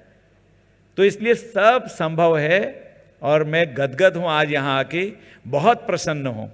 और दैनिक जागरण को मैं खूब बधाई देता हूँ, शुभकामना देता हूँ कि आपने कोई क्रिएटिव काम किया। करते ही हैं हमेशा रचनात्मक काम, और जो काम आज आपने युवकों के लिए किया, ये हमारे लिए, सबके लिए पाथेय बनेगा और जितने बच्चों को आज यहाँ पर अवार्ड मिलेगा, कल से ही आप ठान लीजिए मुझे ये करना है, सफलता मिलेगी। यहाँ नहीं तो यहाँ तब भी आएंगे, मंजिल में यहाँ तक जाएंगे तो यहाँ तक आएंगे। जैसे मानसरोवर जाने की बात किसी ने सोची नहीं होगी कभी रोड बनेगी। वो कबीर बेदी जी की पत्नी, क्या नाम है, मालपा वाला, आपको ज्यादा पता है, उनका नाम भूल रहा हूं मैं, दबी पड़ी है आज भी उनकी पूरी टीम। 1 महीना लगता था कब पहाड़ गिर के आ जाए, लेकिन आप आज लिपू लेक तक गाड़ी में जा सकते हैं। चमत्कार हो गया, सोचा ही नहीं था किसने। मैं खुद गया था, अभी गुंजी गया था मैं हेलीकॉप्टर से, पूरी मैंने सर्वे करी, देखा वहां पर तो गाड़ी की रोड बन गई आपकी कार। अब आप दिल्ली से जाइए अकल्पनीय, आप अपनी गाड़ी में बैठिए, सीधे डुबकी लगा के आइए मानसरोवर में। कहते हैं कि वहां जाने का स्वर्ग प्राप्त होता है। अनजाने अनजाने में कोई पाप हो गए तो वो पाप चले जाते हैं। किसी को गाली दे दी वो भी एक पाप है, अकारण गुस्से हो गए वो भी एक पाप है, और वहां जाके शुद्ध आत्मा हो जाती है, जीरो पॉल्यूशन है। आज आप जाने लगे लोग। मैं खुद अभी लिपू लेक तक जाके आया हूं। लिपू लेक से आधा किलोमीटर चाइनीज के लिए हमने रास्ता छोड़ा, मतलब जोड़ा नहीं है, बस यहां से हम यहां तक आधा किलोमीटर चलते हैं। जहां 30 दिन लगते थे, 28 दिन लगते थे, अब 2 दिन में। आप आज यहां से जाइए, रात को धारचूला रुकिए, कल सुबह 7 बजे चलिए, 2 बजे वहां डुबकी लगा के रात को फिर आप पिथौरागढ़ आ जाइए, हल्द्वानी आ जाइए, या रात भर चलें तो 1 बजे तक दिल्ली आ जाइए। किसी ने नहीं सोचा था। ये सब चीजें ऐसी हो रही हैं, कुछ तो हो रहा होगा, कोई तो होगा इसके पीछे। आप एक से एक नई खोजों को निकालते हैं, एक से एक नए विद्वानों को लाते हैं, एक से एक आपकी कहानियां एक से एक अच्छी आती हैं। आर्मी क्या कर रही है, आपका विदेश मंत्रालय क्या कर रहा है, कौन मंत्रालय क्या कर रहा, कौन व्यक्ति क्या कर रहा, कौन लेखक क्या कर रहा, कौन कैसा लिख रहा है, कौन कहाँ पर है, सारी चीज़ें आपको नॉलेज रहती हैं। आप इतने विद्वान होते हैं कि हर चीज़ के बारे में आप, कौन लेफ्टिस्ट है, कौन राइटिस्ट है, किसका क्या है, किन लोगों का क्या है, सब चीज़ें जानते हैं आप। तो देश आज कहीं ना कहीं आगे बढ़ रहा, तो ये भी पूर्व निर्धारित था, क्योंकि इसको विश्व गुरु माना गया था। कहते हैं जो गलत नहीं है, क्योंकि सिम्टम आने लग गए हैं। आपके प्रधानमंत्री कहते थे 3-3 दिन में टाइम मिलता था, छोड़ो यार, नंग धड़ंग देशों के लोग, भीख मंगे लोग कुछ लेने आए होंगे, जाते नहीं थे। आज आपके प्रधानमंत्री जी को रिसीव करने के लिए वो लोग प्रोटोकॉल तोड़ के गए हैं पहले। इसकी सारी चीज़ें हमारे पास प्रमाण हैं, आपको बताने की आवश्यकता नहीं, देश जानता है। आखिर क्या हो गया ऐसा, अचानक क्या हो गया? कुछ तो हुआ होगा, इसलिए पूर्व निर्धारित था। हालांकि आप सोच रहे होंगे ऐसा क्यों बोल रहा है। मैं एक किताब लिख रहा हूं आजकल, मेरे साथ आपके ही पत्रकार मित्र लिख रहे हैं, 1100 कुछ पृष्ठ हो गए हैं, नाम नहीं लूंगा उनका। माननीय मोदी जी को भी दिखाई हमने सारे लोगों को, रामलला मन से मंदिर तक। तुलसीदास जी ने लिखी, कंबन ने लिखी, वाल्मीकि जी ने लिखी, बहुत लोगों ने रामायण लिखी, इतिहास बना है आज, क्योंकि विद्वान है इसलिए बता रहा हूं। अब कल को तो हमको भी जाना है, आपको जाना है, सभी को जाना है। चले जाएंगे तो ये राम मंदिर कब टूटा, कब बना, कैसे बना, किसने बनाया, कितनों की हत्याएं हुई, कितने समर्पित हुए, और कौन इसका शिलान्यास किया। क्योंकि एवरीथिंग इज प्री डेस्टाइन, जो मैं बोल रहा हूं, लिखा हुआ था कि फलाने सन में एक चाय बनाने वाला प्रधानमंत्री बनेगा और उसके हाथ से प्रभु राम उसका शिलान्यास करवाएंगे अपने मंदिर का। हो रहा ना आप? इसको आप अदरवाइज भी लेंगे। कई लोग कहेंगे देखो ये तो पार्टी की बात बोल गया। पार्टी की नहीं, मैं यूनिवर्सल ट्रूथ बोल रहा हूं। आखिर हो रहा है, वो चीज दिखाई दे रही है। तो इसलिए मित्रों और प्यारे बच्चों, आपके उज्जवल भविष्य की कामना करता हूं, और आप में कब कौन बन जाए, क्या बन जाए, ये अकल्पनीय है। सब चीज यहां पर है। ये हमारे अंदर एक आत्मा है। कई लोग कहते हैं कि कोई अपनी खूबसूरती पर घमंड करता है, मैं खूबसूरत हूं, कोई अपने बाहें देख के करता, कोई विद्वान होकर के करता, अंत में चले जाता है। आप एक काम देखिए, जैसे हमारे वहां कहा है कि यही भगवान है बोलने वाला। मैं अभी बोल रहा हूं, मेरे यहां गंदगी भरी है, नाक से निकलेगी, अपनी चीज से घृणा। मेरे यहां फेफड़ों में गंदगी है, मैं बाहर निकालूंगा, अभी शुद्ध है अंदर, थोड़ी देर में अपनी चीज से घृणा। बच्चे भी कहेंगे छी छी पापा, छी छी। पेट में गंदगी है, अपनी चीज से घृणा थोड़ी देर बाद। लेकिन वो सब चीज अंदर है, अभी इस समय भी हैं, लेकिन अभी पवित्र जो ये बोलने वाला है, पवित्र बहुत इसके संसर्ग में है, इसलिए पवित्रता बनी है अंदर उनकी, है तो सही शरीर में। इसलिए जो ये बोलने वाला है हमारा, ये बहुत पवित्र चीज है। आप जो जिस धर्म को मानते हैं, आप ध्यान करिए, यहीं से आपको सारी चीजें दिखने लगेंगी दुनिया की। ये पायलट बाबा जी के बारे में सुना होगा आपने, जो धरती में समाधि लेते हैं। कैसे ले लेते हैं समाधि? सब बंद कर दिया, ऊपर से मिट्टी डाल दी, सब कुछ कर दिया, सारा कर दिया। 7 दिन तक आप देखेंगे तरोताजा बाहर निकलते हैं। एक दिन में आदमी नहीं आता, पूरी टेस्टिंग होती रहती है, कोई खाना तो नहीं डाल रहा रात में। आप तो खैर वो वृद्ध हो गए हैं, ऐसा कैसे होता है? लग जाता है। जो पायलट रहा हो, जिसने 71 के वार में जिस पर गोली लग गई हो, ऊपर ही फट जाना चाहिए था, चिड़िया टकराने पर भी। नीचे उतरने के 100 मीटर दूर गए थे, तब फटा। पूछा गया कैसे हुआ, उन्होंने कहा 2 साधु पकड़ के लाए, मैं नहीं जानता कुछ, और रिजाइन दे दिया। ये ईश्वरी कृपाएं हैं सब। किसको जहां को ले जाना होगा उसको वहां को ले जाती हैं।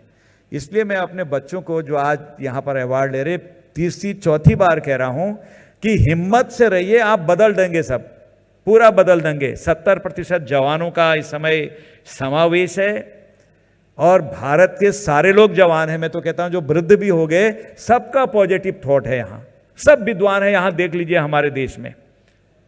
कर्नल कूट के बारे में बच्चों को बताना चाहता हूं, कभी आप पढ़ना, जो जिन्होंने कोई डॉक्टर होंगे इसमें तो वो जानते होंगे। उसकी नाक काट दी थी, कुछ घबला हबला हो गया था, जैसे उस समय आंदोलन चल रहे थे। वो भागते भागते बेलगांव गया एक वैद्य के पास, और उसने यो नाक पकड़ के बताई, वैद्य ने जोड़ दी। कोई विदाउट सर्जरी दवा हवा लगा के नाक टूट गई, वो पकड़ के ले गया था, इतना निकल गया था नीचे को। उसने वहाँ बताई है ये बात, अपने वहाँ विदेश में जाके, अपने पार्लियामेंट में और अपने लोगों को। तो उसके बाद वहाँ से कई लोगों का दल भारत आया, उनसे पूछा कि भाई आप क्या है, वहाँ चलिए, कैसे आपने जोड़ दी, क्या कर दिया? तो उन्होंने कहा हमारे वहाँ तो 6000 वैद्य इस समय हैं, मैं ही नहीं, इसको कोई भी जोड़ देता, किसी के पास जाते। आखिर एक हिस्ट्री तो बना दी। जो सर्जरी की किताब है उसमें मेरे अंदाज से डॉक्टर्स लोग इसको पढ़ते हैं, मुझे भी डॉक्टर्स नहीं पढ़ाया, कहा भाई इसको आप देखो, इसमें कैसी बातें हैं। अब आते आते आते वो भी तो वैद्य थे, हमारी परंपराएं इतनी उच्च थी, विश्व स्तर पर हम लोग जाते थे, जा रहे हैं। कहीं आपके लेखन के माध्यम से, कहीं विद्वता के माध्यम से, कहीं आपने एक से एक अच्छे हमारी खोजें हो रही हैं उनके माध्यम से।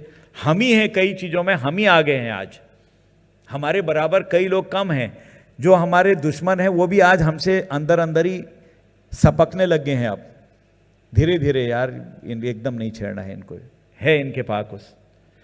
तो इसलिए मैं अपनी वाणी को विराम देके, मेरा तो उपदेश जैसा हो गया आज ये, क्योंकि मेरा मन भी बहुत इस समय, चित्त होता है ना जब प्रसन्न होता है, चित्त विकृतियां होती हैं तो आदमी बोल नहीं पाता है। तो चित्त शांत है इस समय, प्रसन्न है, और मैं इतने विद्वानों के बीच में आया हूं, और एक इतना नेक काम आप कर रहे हैं जिसको देश के प्रधानमंत्री हमेशा बकअप करते, पीठ थपथपाते ऐसे काम करने वालों को। ऐसी जगह पर मैं आया हूं, आपने इतना पवित्र काम अपने हाथ में लिया है, बच्चों को आपने एक किस्म से उत्साहित किया है, प्रेरणा दी है कि आगे बढ़िए। इसलिए आपके प्रति मेरा बहुत साधुवाद है, और बच्चों के प्रति फिर कहूँगा, हारिए न हिम्मत बिसारिए न राम, कर्म योगी बनना है। एक दिन तो सबको जाना है, लेकिन कर्म योगी जो होता है वो हमेशा रोज रोज के लिए दुनिया में घूमते रहता है। जैसे आप हमारे सारे लोगों को देख लीजिए। इतना ही कह के अपनी वाणी को विराम देता हूँ। भारत माता की जय।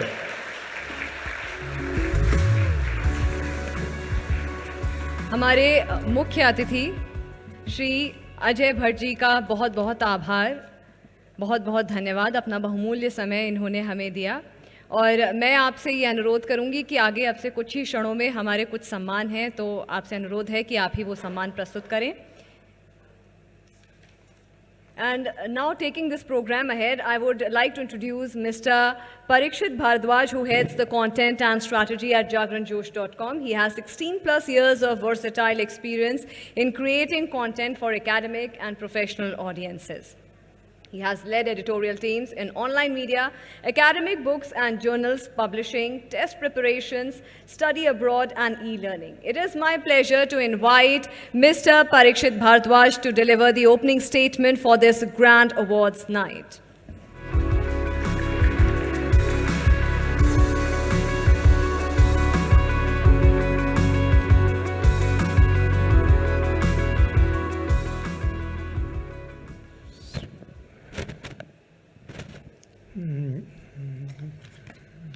Thank you again, Smriti.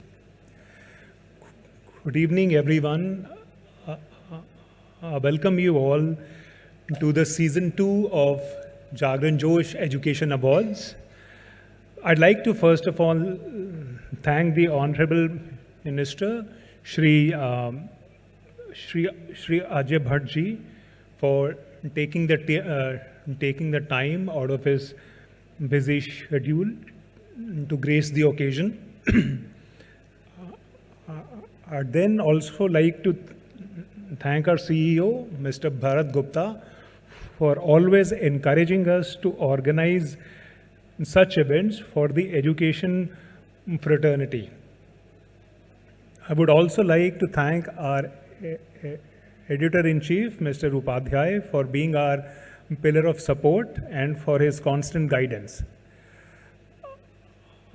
I wanted to talk a bit about how we conceptualized Jagran Josh Education Awards. As we all are aware, the pandemic had an adverse impact on all the industries, and the education industry, it was no exception. But our teachers and students,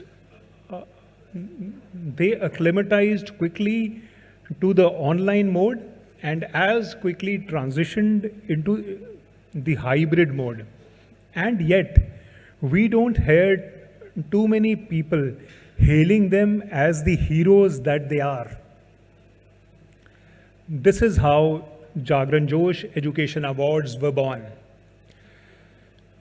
Do we claim to have recognized all these heroes? No. There are far too many of them. But we have made a start. It is a journey, it's not a destination. And I want to thank you all for joining us on this journey of a lifetime. From where we see, all the finalists today are the winners in their own right.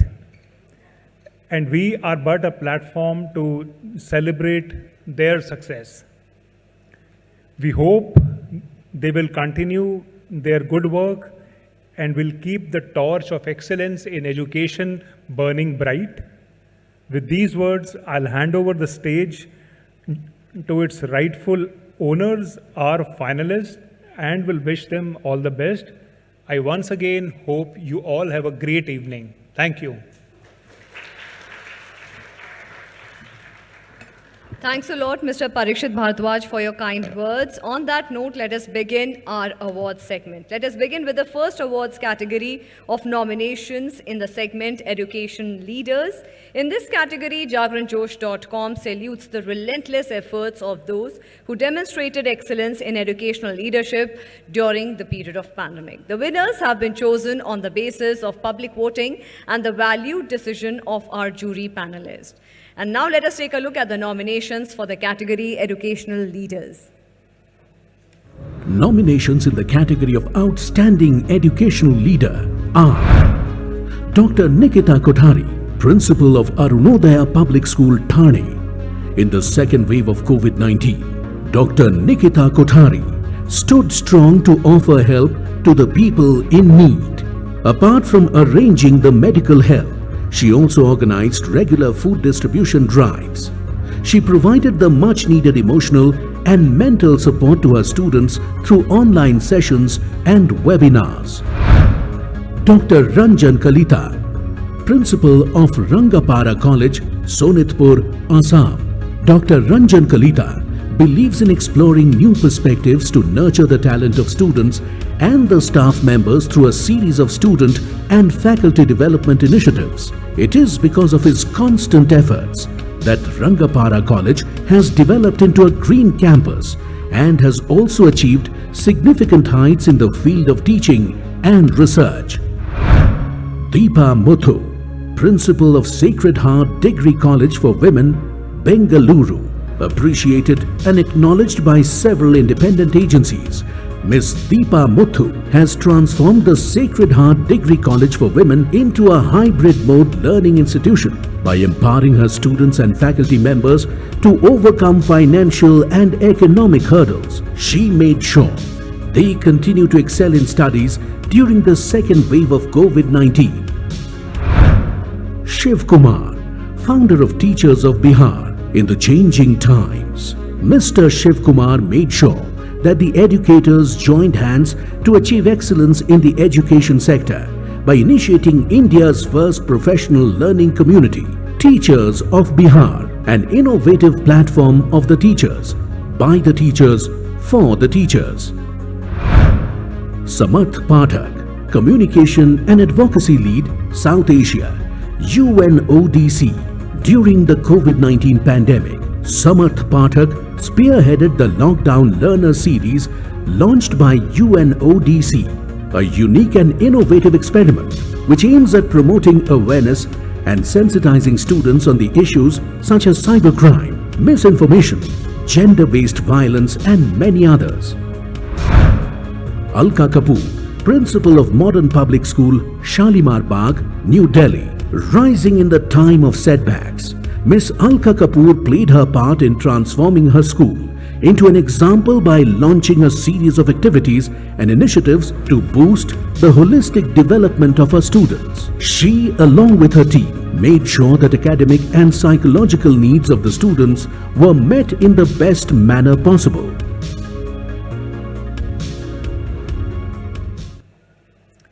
I would request our chief guest, Shri Ajay Bharji, to kindly come on the stage and present the awards to the winners.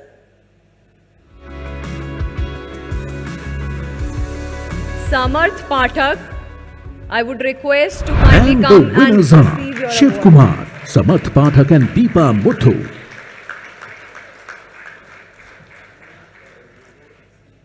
Mr. Shiv Kumar, I would request you also to kindly come on the stage.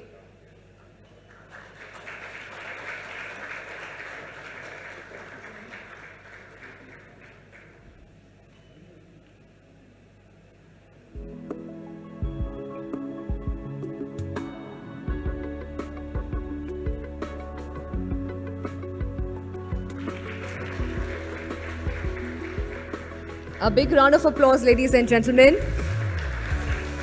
for Samarth Pathak.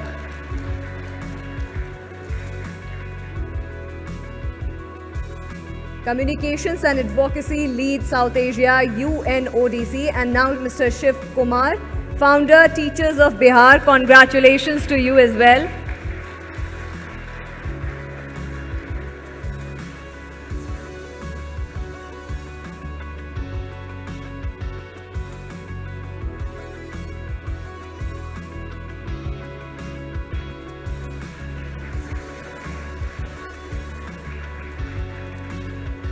Unfortunately, Deepa Muthu couldn't join us today. She is also one of the winners.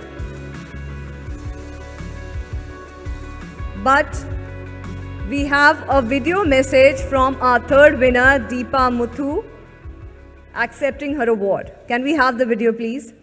My greetings and wishes to Jagran Josh team for the wonderful work that they have been doing. And I appreciate the entire team, the jury members and all the voters for nominating me as the best educational leader. It is one of the hard times that brings more bonding between the teachers and the student.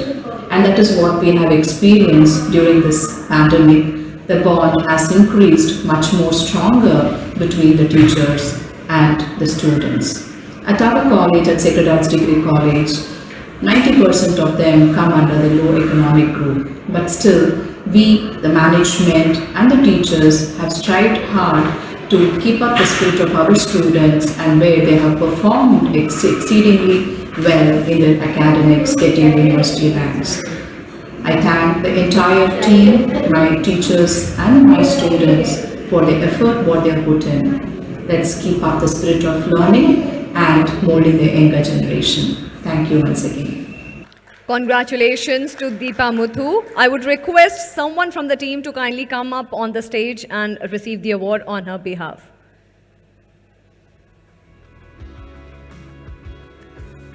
Parikshit, I would request you to kindly come and receive the award.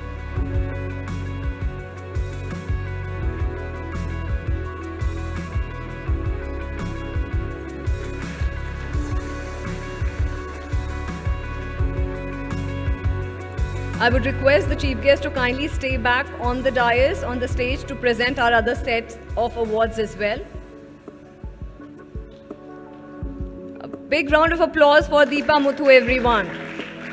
And now, ladies and gentlemen, in addition to the 3 main jury-mandated categories, we also have some institutional awards which have been decided by Jagran New Media. First award is for the most promising private management institute in North India. And the winner is Jaipuria Institute of Management. Can we have the winner, please, on the stage? Everyone, a big round of applause for Jaipuria Institute of Management.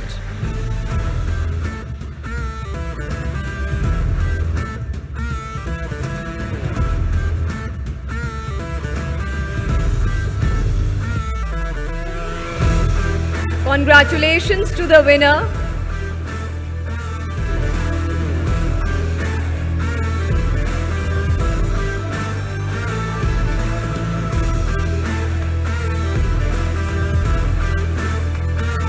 And the second award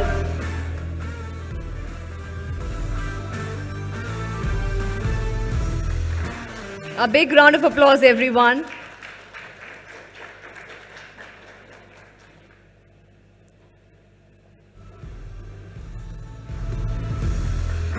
The most promising private management institute in North India. And now the second award, most promising private university of Central and Eastern UP.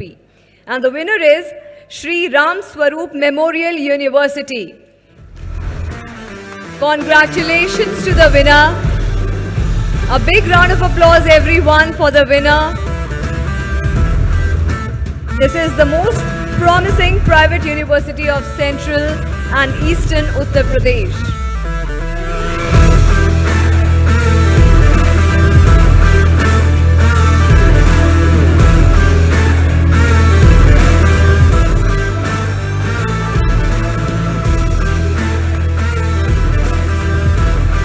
Congratulations to the winner.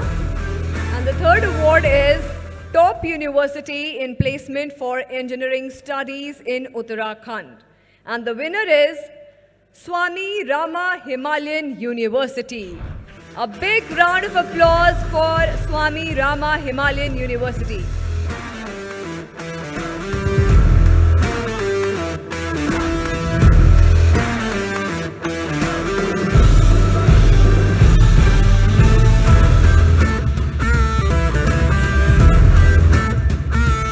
The placement of engineering studies in Uttarakhand. Swami Rama Himalayan University.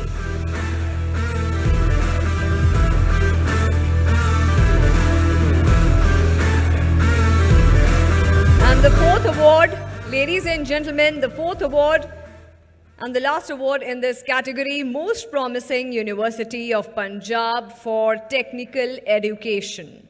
And the winner is Chitkara University.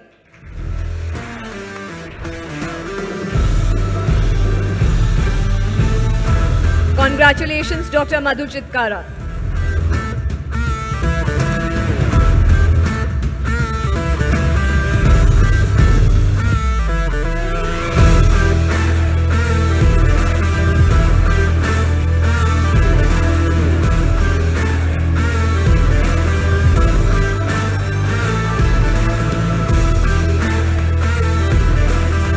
Ladies and gentlemen, kindly put your hands together for Chitkara University.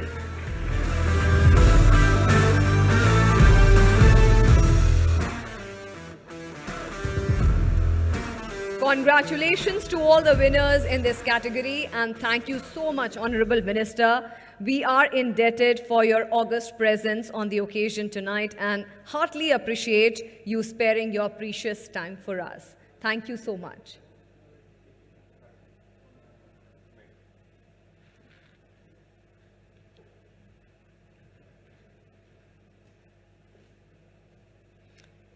And now, ladies and gentlemen, we have with us our next guest this evening, Dr. Biswajit Saha.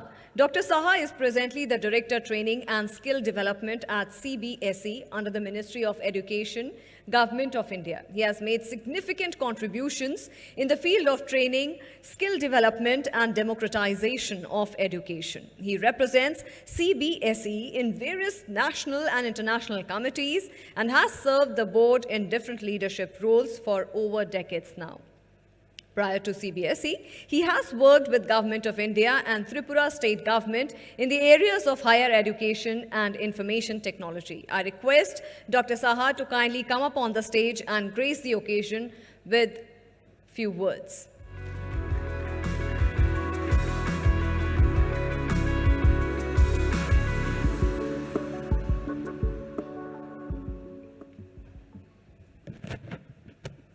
Good evening, everyone. Respected Minister of State, Government of India, is representing two important portfolio like defense and tourism. And tourism, of course, is core to my heart because as a part of the skill development mission, I think how we can popularize the tourism as a subject in CBSE school. In mission mode, we work, or rather working still, to take the subjects at the last mile with the multiple institutes. That is still ongoing. Bharatji and Chief Editor of Dainik Jagran, and of course Parikshit, and all the eminent dignitaries present here. Once again, good evening, and I feel privileged to be here with you to witness the Jagran Josh. The real Josh is very much there, as Honorable Minister has rightly mentioned, is in the youngster, and also the educationists who are very much present here. As one of the speakers has rightly mentioned that the educations and leaderships is together, and that's what is quite visible. And by means of recognizing this true leader, we have seen, maybe it may be odd to mention the Mrs. Chitkara's name right here, starting a career as a teacher, now Pro Vice Chancellor of a best university in Punjab. I have seen the and witnessed, because it is not something by seeing her face I am just mentioning. The real startup ecosystems are very much, they are unlike other university. So, and that's what Government of India under the leaderships of Honorable Prime Minister is being expected from all the educationist community. At this point of time, tomorrow's PPC is definitely going to be bring the different visions of the Government of India through the Honorable Prime Minister. But at this point of time, as I am representing an education body and core implementer of new education policy, at this point of time, again, we are reiterating that how competency-based educations can be there in the limelight, so that truly one way Indian heritage culture and other way how the new technology-based learning can be embedded in the ecosystems. It is not limited with the school itself. Rather, school is a place where the nation comes. Because still, we have to work. New education policy has given a target where that university enrollment, the GER, is targeted to be enhanced to double. Rather, it is still 2-digit, but again, it should be more than 50%. But that target to reach there, I think digital medium is going to play a pivotal role. So countries one-way digital university segment and the digital education segment is going to play hugely to catalyze the learning paradigms of the country. The second component I like to highlight here, how vocational educations can be expected or rather accepted by the community.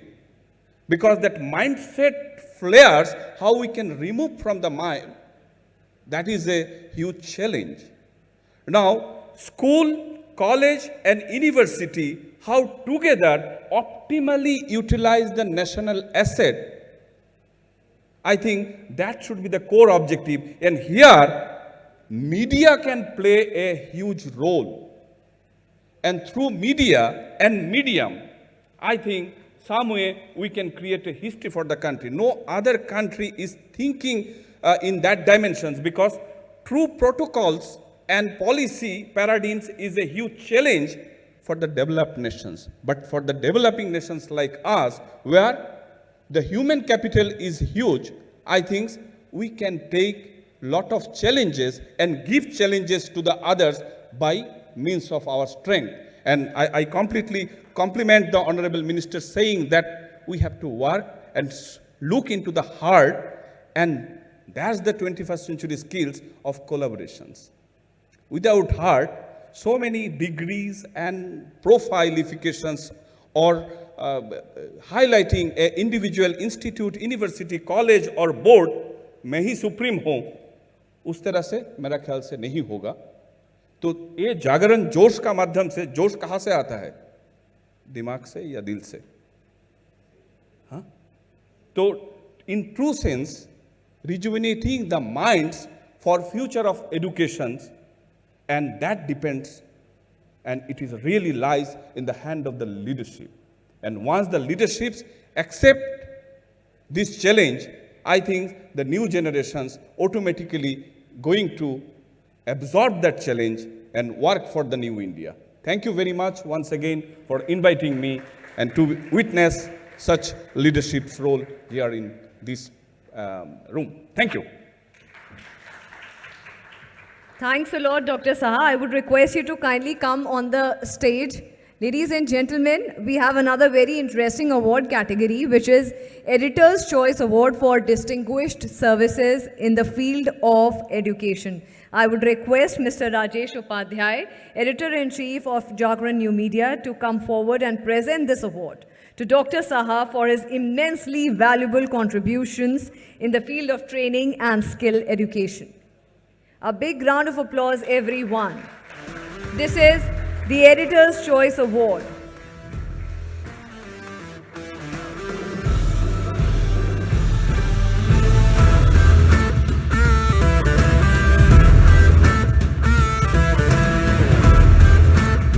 Congratulations, Dr. Saha.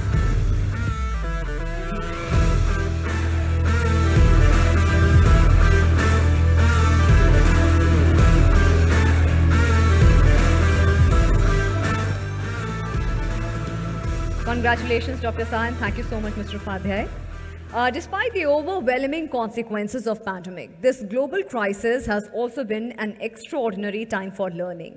We are learning how adaptable and resilient educational systems, policy makers, teachers, students and families can be. Particularly teachers had to adapt to unexpected conditions, teaching in unprecedented ways, using synchronous and asynchronous instructions, while also being challenged to establish connections with students, families, and their colleagues as well.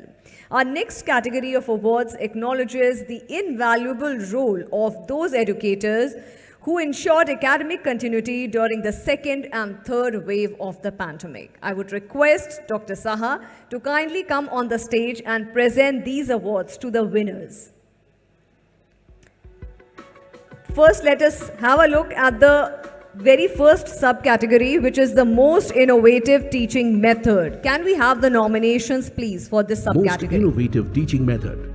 The nominations in the category of best initiative using social media are Anindita Sahu, Professor of Linguistics, IIT Madras. Anindita Sahu provided an opportunity to the students to learn various theoretically interesting facts about different indigenous languages of India through her newly introduced course, Linguistic Typology.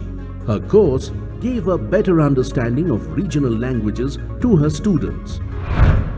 Dr. Purnima V, Co-founder Agile Shala, Dr. Purnima, attempts to bridge the gap between teaching and learning by familiarizing students with the required 21st century skills through her virtual learning community, Agile Shala. By integrating online learning techniques into extracurricular activities, she has ensured the holistic development of her students. Dr. Sameer Sudhakar Pingle, teacher at SBM SVKM's NMIMS Indore campus. Dr. Sameer Sudhakar Pingle and his unique teaching methods made it easy for students to focus on higher as well as the lower level of Bloom's taxonomy in the same session. He efficiently used mixed pedagogy and contemporary pop culture to make learning entertaining for the students. And the winner is... And the winner is Sameer Sudhakar Pingle. Congratulations to Dr. Sameer Sudhakar Pingle. Unfortunately, he couldn't be with us this evening to receive the award personally, but we have a video message from him. Can the team play the video message? Good evening. I am Dr. Sameer Pingle. I am pleased to receive Jagran Josh Education Awards 2022 in Educators category for using most innovative teaching method. I am sure that I have made difference in the lives of my students. Thank you, Jagran Josh, for selecting me for this award. Congratulations. And I now would request someone from the team, maybe Parikshit can come on the stage. Oh, thank you so much for being there and collecting the award. On behalf of Dr. Sameer Sudhakar Pingle, Dr. Saha, please present the award.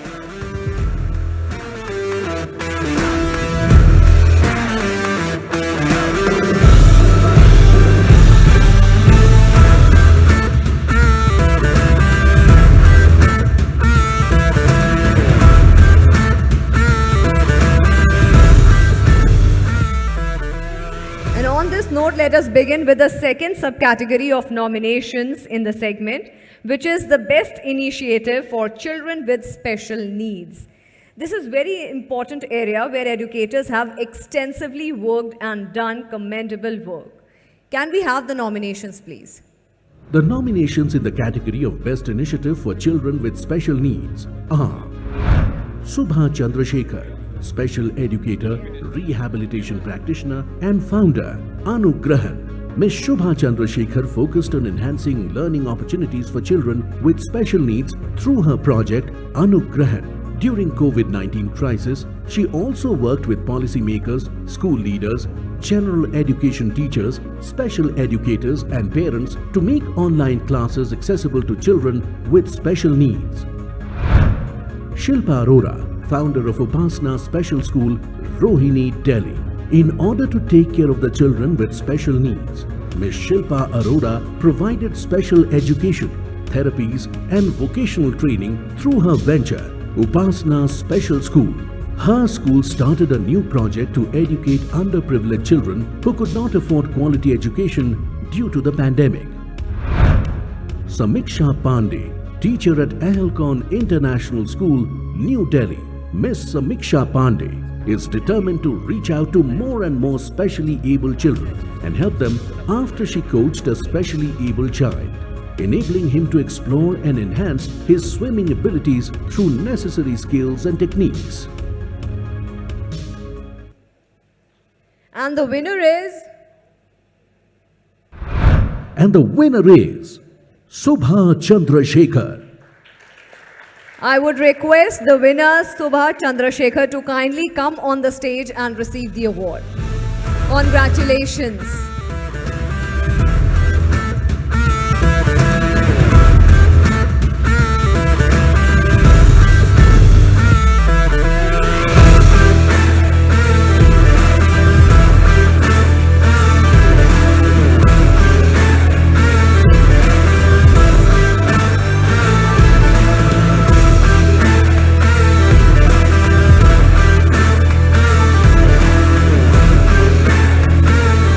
Congratulations, Subhash Chandrasekhar, and thank you so much, Dr. Saha.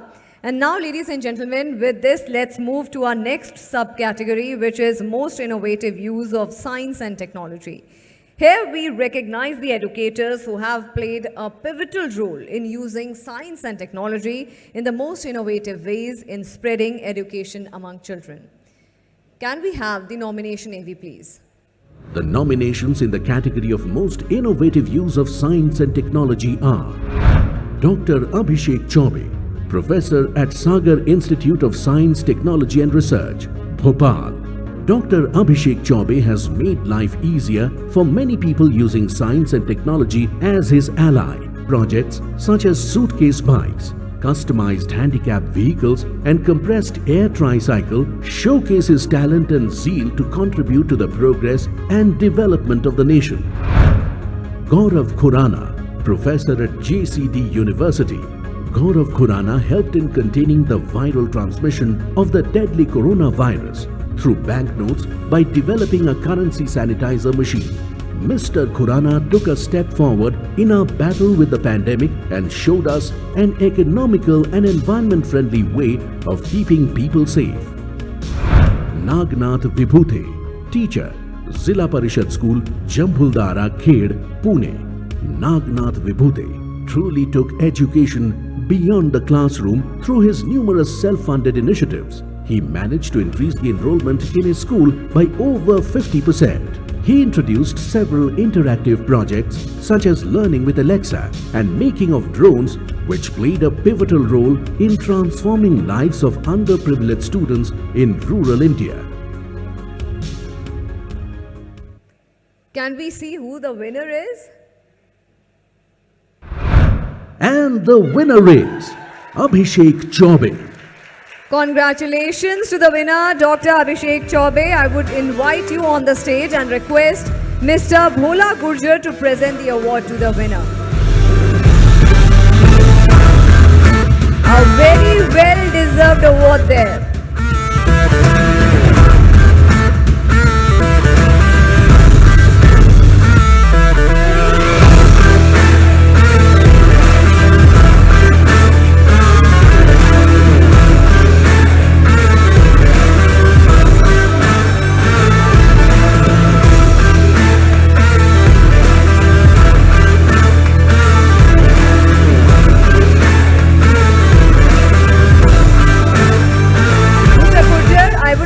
Mr. Gurjar, I would request you to kindly stay back on the stage because there are more awards which we would like you to present.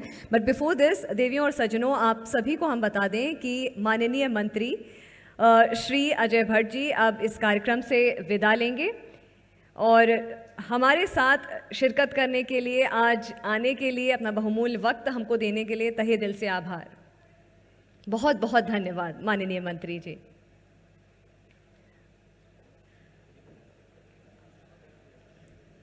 Ladies and gentlemen, kindly put your hands together.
This indeed is a very powerful gesture, very commendable gesture on the part of our chief guest.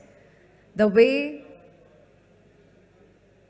the minister is interacting with our panelists, who will be participating in the panel discussion in a short while from now. This indeed is very commendable.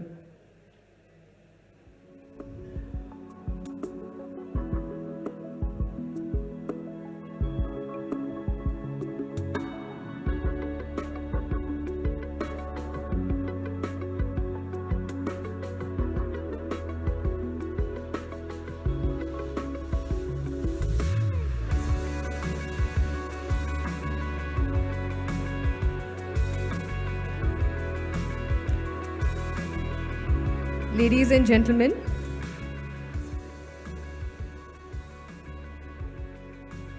let us quickly move on to the next subcategory, which is the best initiative using social media. I would request my team to kindly play the audio-visual clip for the nominations for the same. The nominations in the category of best initiative using Just social a second, media just a are second. Just a second.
माननीय मंत्री जी का हार्दिक आभार।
I would request everyone in the hall to kindly settle down, and with this we have come to the next subcategory, which acknowledges best initiative using social media.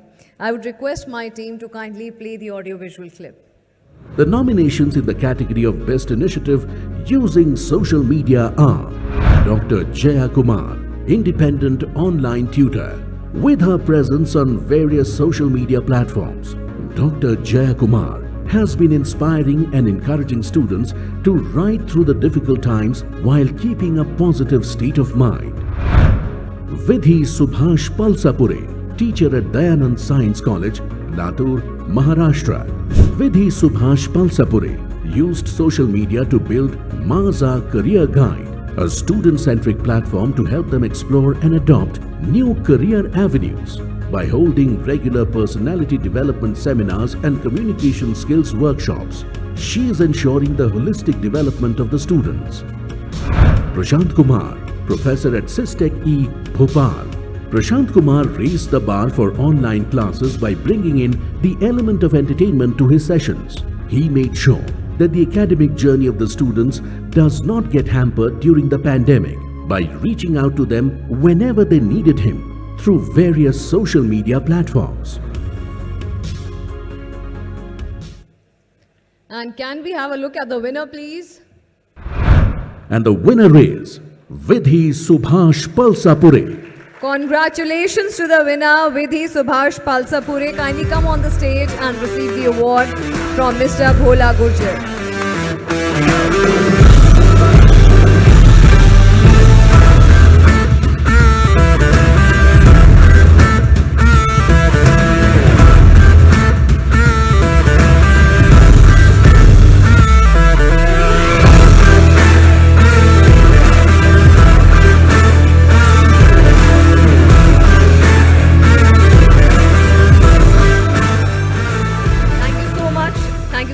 Dr. Gurjar. Ladies and gentlemen, when we speak of using education to change the world, let's first hear a few words from one of our jury members whom you would have often seen as an expert at Kaun Banega Crorepati, that is KBC. I'm talking about no one else but Mr. Sharad Vivek Sagar. He is an internationally awarded social entrepreneur whose innovative and inspirational leadership has transformed many lives and received global recognition. His organization, Dexterity Global, connects over 6.5 million students from low-income families with educational opportunities. His work is certainly redefining education and leadership for millions of young Indians. A very warm welcome, Mr. Sagar. I believe we have a video message of Mr. Sagar. Can we have the video message, please? Distinguished guests, awardees, speakers, friends and family of Jagran New Media team, my young friends, ladies and gentlemen, thank you for inviting me to be a part of this special event from 8,000 miles away, sitting here at my residence hall at Harvard.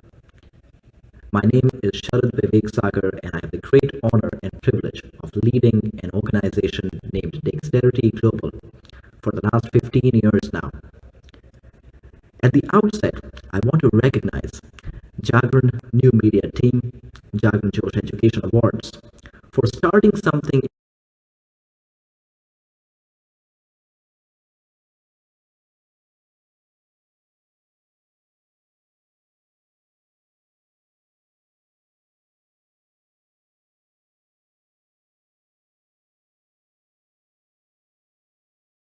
classrooms were changing, teachers were under stress, and at the same time, some educators were reporting on time, staying later, of course on their Zoom boxes or their video conferencing facilities, and they were innovating, they were investing, and they were staying engaged so that these 2.5 years do not take away from our kids the joy of learning and the impact of education. And it was almost a fitting time for Jagran to start with the Jagran Josh Education Awards. I want to recognize this as an important step in the right direction. And today I want to congratulate the team for continuing this tradition, making it hopefully one of India's most celebrated traditions of bringing together our educators who have worked in different parts of our country, different sectors of education, and made our country a little better through their contributions. It is not just educators, but also students that this award continues to recognize. And as we talk about education, Jagran takes into account technology and innovation, social media, needs of our special children, and mental health awareness. It is extremely important and critical that as we think of our children, we think of all of our children. And I think this is a rightful celebration of all of our champions, our teachers and educators, who are making education an enjoyable and fun experience for our kids. As a child who stayed out of school for the first 12 years of my life and then found his way to high school and college and postgraduate studies on scholarships, I know the impact that education and recognition can have in the life of a child. As somebody who has continue to lead for the last 15 years an organization that identifies, trains, and grooms young leaders for India through educational opportunities. I have seen how the lives of kids changed just with the integration of one good experience, one good mentor, one new intervention in their educational journey. I've seen the daughter of a farmer from a small village in Tamil Nadu go to University of Chicago on a full scholarship. I've seen kids from India, some of disadvantaged backgrounds, use their education to go to college on full scholarships. And I have had the great honor and privilege to mentor these kids. They are Dexterity Fellows.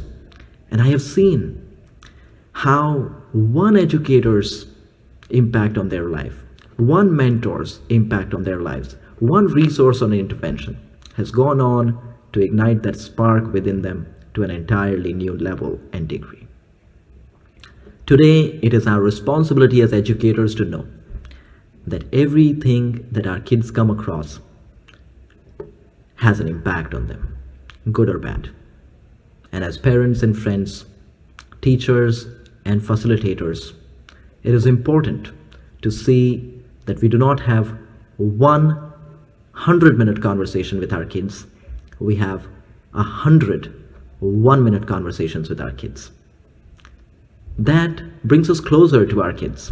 That makes sure that every moment can be turned into a teachable moment. That ensures that it is not a 100-minute long scolding session. It is a minute long, 100 times over a period of week or months or years scaffolding session that is enabling them to stand a little firmer, walk a little faster, find that strength not just in their abilities but also in their mentors. If India has to be lifted up, it will be lifted up only and only through the power of its young people and the education that they receive. An education that does not just stay limited to English, math, or science, but also finds purpose and passion, progress and prosperity at the core of its goal, at the core of its execution. And for all these reasons and many more that I do not need to list in this conversation right here, you are champions. People who are standing up as champions for our kids, people who are recognizing these champions, and people who are continuing this great tradition of honoring learning and teaching, mentors and mentees throughout our country. Thank you very much, and I wish you all the very best. Thank you. Jai Hind, Jai Bharat. Thank you so much, Mr. Sagar, for those very inspiring words. With this, the time has come for the second Editor's Choice Award.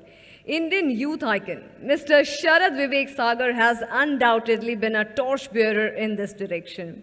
And it is indeed our privilege to announce his name for this award. Mr. Sagar is currently at Howard University and will not be able to join us physically for receiving this award this evening, though he has just sent a video message directly from Boston, Massachusetts. I would request my team to kindly play the video message.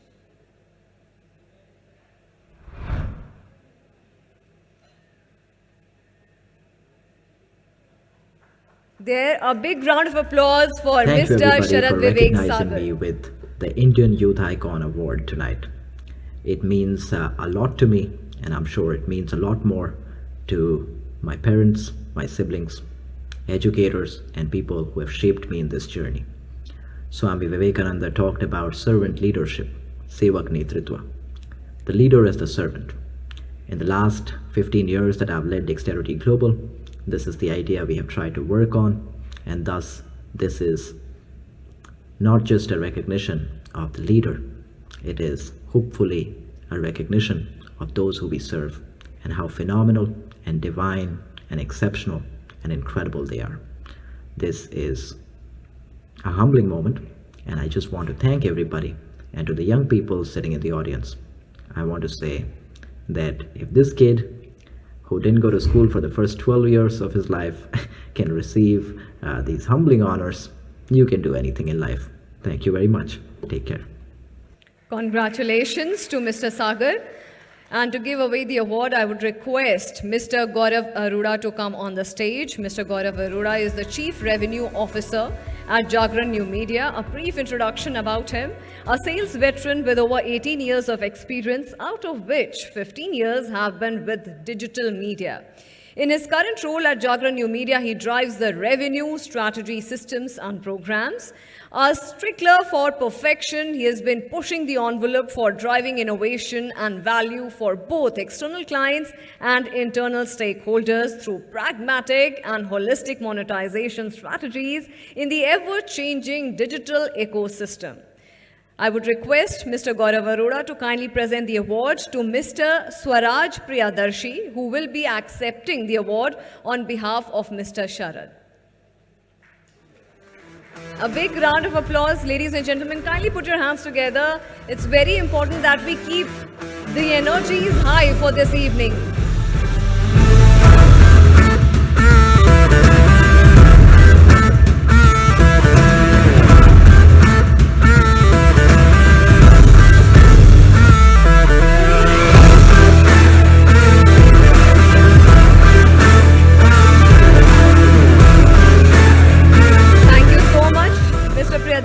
And Mr. Arora. And our next subcategory is the best initiative for grassroots services. Here we are saluting the educators who worked hard and took initiative for connecting with grassroots and rendering services to them. Can we have the nominations, please? The nominations in the category for Best Initiative for Grassroots Service are Amandeep Kaur, teacher at AKS IPS 41 Smart School, Chandigarh. During the pandemic, Amandeep Kaur decided to help poor and marginalized sections of the society. She launched a series of social initiatives and instilled a spirit of empathy and compassion among her students about the underprivileged sections of the society. Chaitali Nandi, teacher at Sacred Heart Senior Secondary School, Chandigarh. Chaitali Nandi went above and beyond her line of duty to create a sense of community, support and hope for the people in the worst of times. She actively organized several social activities and raised funds for the migrant laborers during the COVID-19 period. Dr. Shraddha Vashisht, founder of Sabki Shiksha, a socio-educational initiative acknowledged by several organizations. Dr. Shraddha Vashisht has earned her place in the heart of families from rural and semi-urban areas through her socio-educational initiative, Sabki Shiksha, which enables students from poor background to get quality education and to be a part of India's success story. And let us see who the winner is. And the winner is Shraddha Vashisht. Congratulations to Dr. Vashisht. I would request Mr. Ashok Pandey to give the award to Dr. Vashisht. A big round of applause, ladies and gentlemen, for the winner. The hard work definitely pays off, and this is the award which definitely acknowledges the hard work of the winner.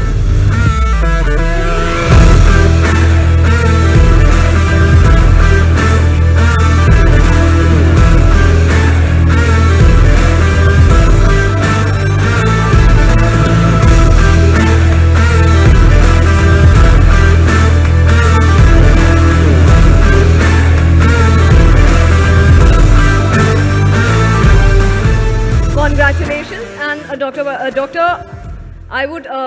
Pandey, I would request you to kindly stay back on the stage because there are few more subcategories which we will request you to kindly present the award for. And moving on to the next subcategory, Best Initiative, Edutainment, Making Learning Fun. Let us see the nominations, please. The nominations in the category of Best Initiative, Edutainment, Making Learning Fun are Abhinav Datta, teacher at Alcon International School. Abhinav Datta understood the power of technology in making education more engaging and entertaining for the students, even before the pandemic. Through his innovative strategies and EdTech tools, he helped students develop critical thinking and 21st century competencies. Guneha Sandhu, teacher at Indraprastha Global School, Noida. Gurneha Sandhu stood up to the challenges faced by the educators during the pandemic by building synergy among traditional teaching techniques and modern-day tools to make learning fun and engaging for the students. Shalini Chauhan, teacher at Indirapuram Public School, Indirapuram. Shalini Chauhan took the new normal as an opportunity to adapt and integrate online tools and games in her teaching pedagogy to help her students learn maths in an entertaining way. Well, edutainment is definitely not that easy. The word can sound easy, but it is not easy. But let us see who the winner is. And the winner is Abhinav Datta. Congratulations to the winner, Abhinav Datta.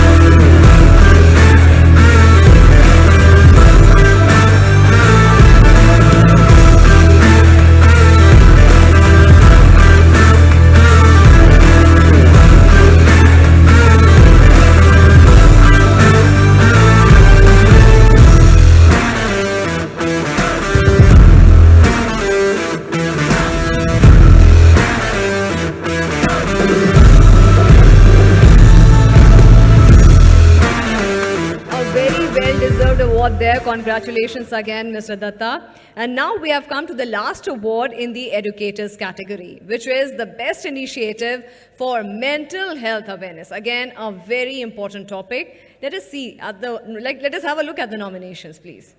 The nominations in the category for best initiative for mental health awareness are Dr. Jaya Kumar, independent online tutor. In the times of growing crisis among young adults, Dr. Jaya Kumar served as a role model for several students and helped them in dealing with anxiety and depression. She conducted live and free webinars and urged students to use their mental strength to overcome their challenges. Saurabh Nanda, founder and director of SN Mentoring. Since the initial days of lockdown, Saurabh Nanda has been trying to build a society where everyone can get the support they need. He has conducted various webinars and workshops to help students deal with issues like cyberbullying, patriarchy, domestic abuse and many more. Sonia Mangla, counselor at Sacred Heart Senior Secondary School, Chandigarh. Miss Sonia Mangla reached out to the underprivileged children and their parents and educated them on ways to keep them physically and mentally fit. She also provided food and medicines to the families in need during these testing times. Well, mental health awareness definitely requires a lot of grit and determination because this is something which is not easy at all. Let us see who the winner is. And the winner is Saurabh Nanda. Congratulations, Saurabh Nanda. I would request you to kindly come on the stage and receive your award. A big round of applause, ladies and gentlemen, for Mr. Saurabh Nanda.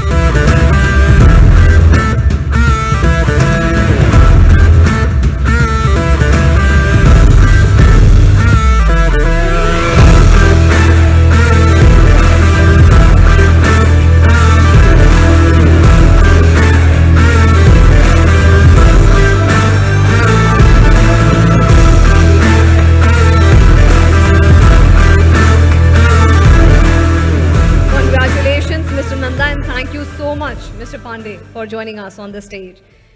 And with that, we have come to our panel discussion, which we had been talking about since long. A very pertinent topic we have today, developing skills for the 21st century, empowering India's youth to take on the future. Over the past few years, we all have been talking about 21st century skills that can make the youth more empowered economically. These skills come under different guises such as traditional soft skills, the more modern transferable skills for the future of work, or more specifically, the employability skills. But all these umbrella terms stand on the firm understanding of equipping young minds with the tools to ensure that they can grapple with uncertainties and disruptions of the present day and that of the future and come out as winners. To further throw a light on this topic, we have a panel of eminent guests with us today. I've already introduced them, but I would again like to introduce them, give a brief introduction about them. Dr. Madhu Chitkara, Pro-Chancellor, Chitkara University. Dr. Bhola Gurjar, Dean, Resources and Alumni Affairs, IIT Roorkee. Mr. Ashok Pandey, Director, Alcon Group of Schools. Ms. Parveen Malhotra, author, columnist and celebrated career coach. Mr. Swaraj Priyadarshi, Chief of Staff at Dexterity Global. And our moderator for the panel discussion, Mr. Parikshit Bharadwaj, Head Education at Jagran New Media. I welcome you all to this evening and would hand over to Parikshit to moderate the discussion. Thank you so much.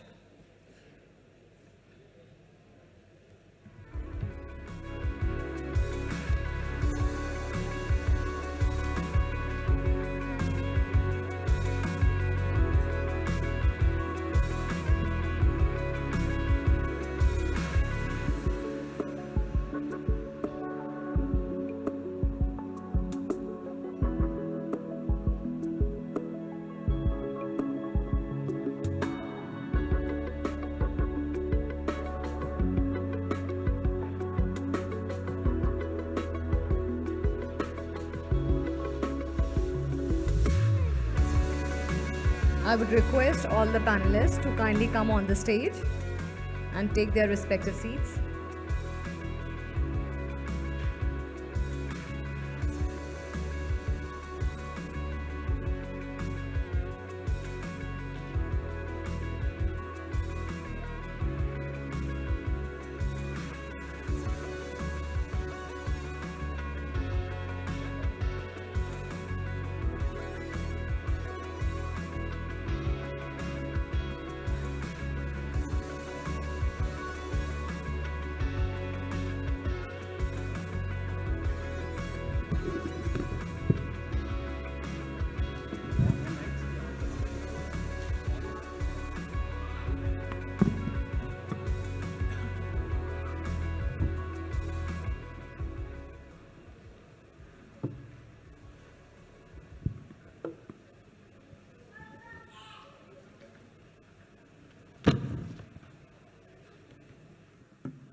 Thank you, everyone. And I'd like to first of all thank all our distinguished panelists. We have we have our panelists who represent the school ecosystem, the higher education ecosystem, the career counseling ecosystem, as well as the youth leadership ecosystem. I could not have imagined a better and more qualified panel to have this discussion, and it makes the work easier on my part. I will, in no particular order, I think I would like to start with Mr. Ashok Pandey, because the topic of our panel discussion is developing the 21st century skills and empowering the youth of India to take on the future. So, Mr. Pandey, I'd like to ask your considered opinion on what are the skills for the 21st century schools, which 21st century skills which the schools must inculcate in the students. Yeah, thank you, Parikshit. I think this is one question you can ask everybody, right? Because everybody will give 5 or 6 skills, you know. But let me preface the whole thing that knowledge, skills, values, and attitude, you know, these are the 4 things which make the combination, which will make children future ready. That's very important. So there is a concept where we called learning to be, you know, learning to know, learning to do, and learning to live together. And this is the universal understanding of what education should actually be, okay? So learning to know is knowledge, and learning to do is skills, and learning to be is the values and attitude, and similarly learning to live together. So I think within the umbrella of that, if we are able to bring in those soft skills among our children, because we are focused too much on cognition, right? And cognition also, we are focused for a very long time on lower order cognitions, you know, the understanding at the most, and rote, recall, or whatever you can say, knowledge. But we have not gone beyond that, you know, how to analyze things, how to synthesize it, how to interpret it, how to critique, and how to creatively interpret something. So that is one thing. The second thing is socio-emotional skills, which are very important. How you handle your problem, how you cope up with adversities, how you work in a team. Are you a part of a solution of a problem? So those are, and the last thing which is very, very important in my opinion is the digital skills. You know, we are a massively digitized world today, and therefore how we navigate through that is another area which is very, very important.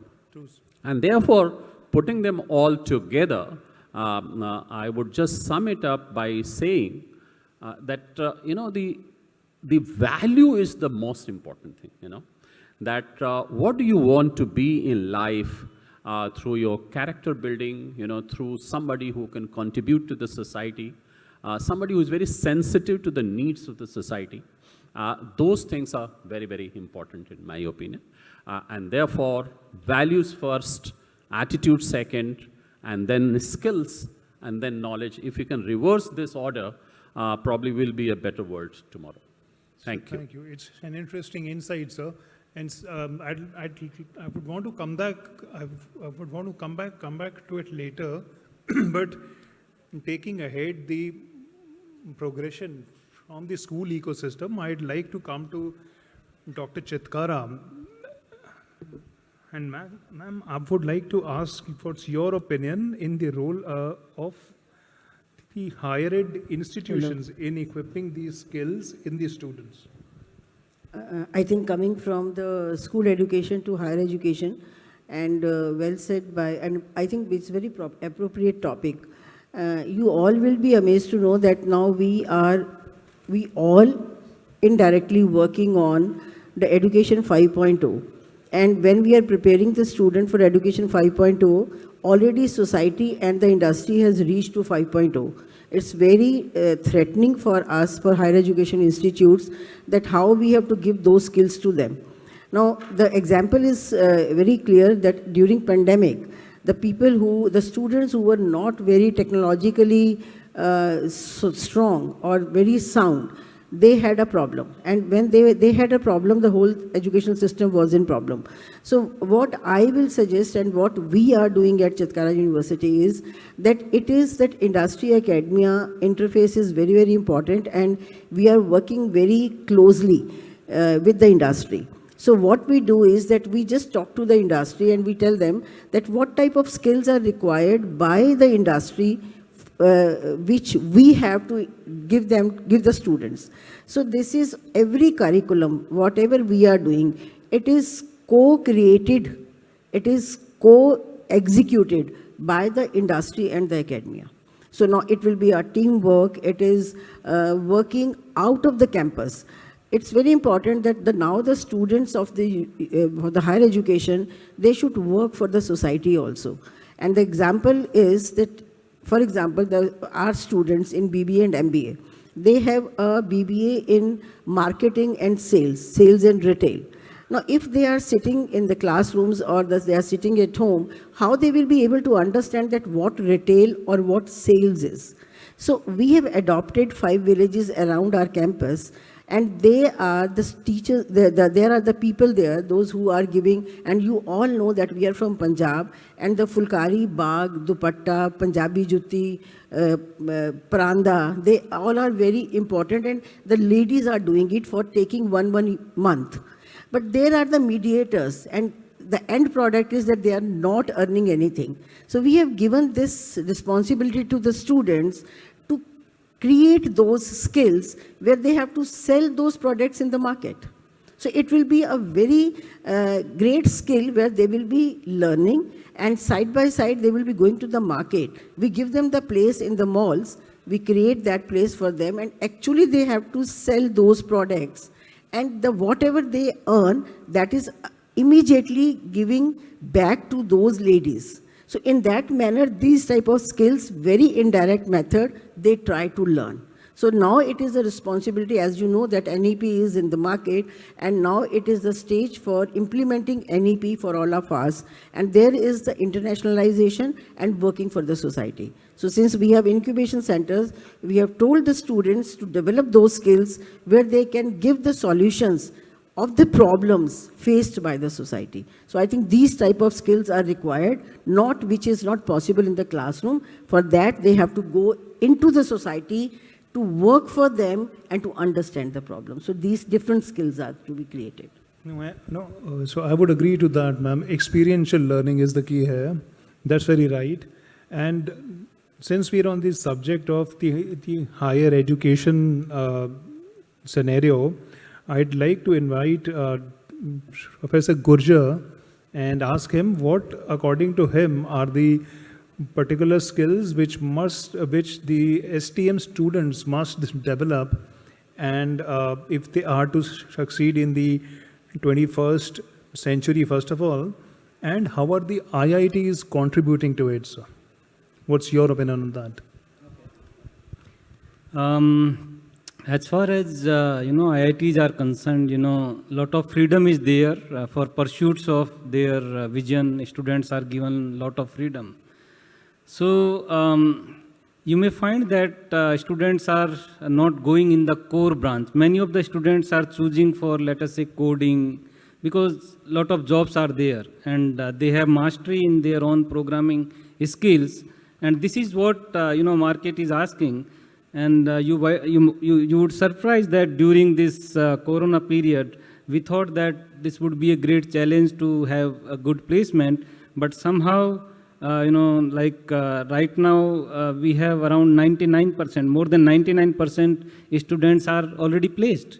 So these kind of skills which are new to connect with the technological innovations, where you can do the work in a different way. For example, I would say, there is a saying that this Elon Musk, he says that I don't need PhDs.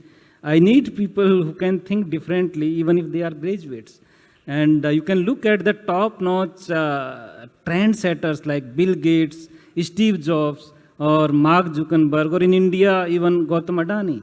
Who are they? They are not even graduates, So think differently and solve the problem. So that is the skill, whether it is, school kids or the higher education, which needs nowadays that we should think differently and solve the problem. That is the skill we look for, in fact, and we should inculcate in our students, basically. True, sir. I agree to that. And I think this is the reason that IITs, we have an image that outside the country, it is the only among the few institutions which are known, sir. So great, sir. I'd like to come back to Parveen Malhotra now, because she is among us in the panelists. She is one person who's not an educationist, but who has tremendous years of experience as a career counselor, columnist, who's been guiding students.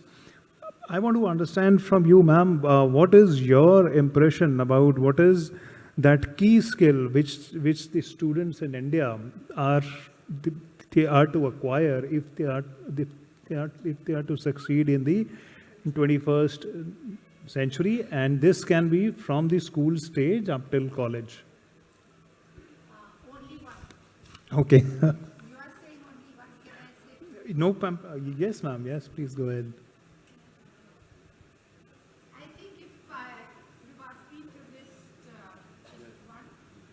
It's on? Yeah. So if you ask me to list only one, then I would say the skill of being able to learn independently. Because in our schools and in our colleges, we are taught subjects. We're taught history and geography and economics and math, but we are not taught the art of studying independently on our own. And we are moving into the knowledge era and the knowledge economy.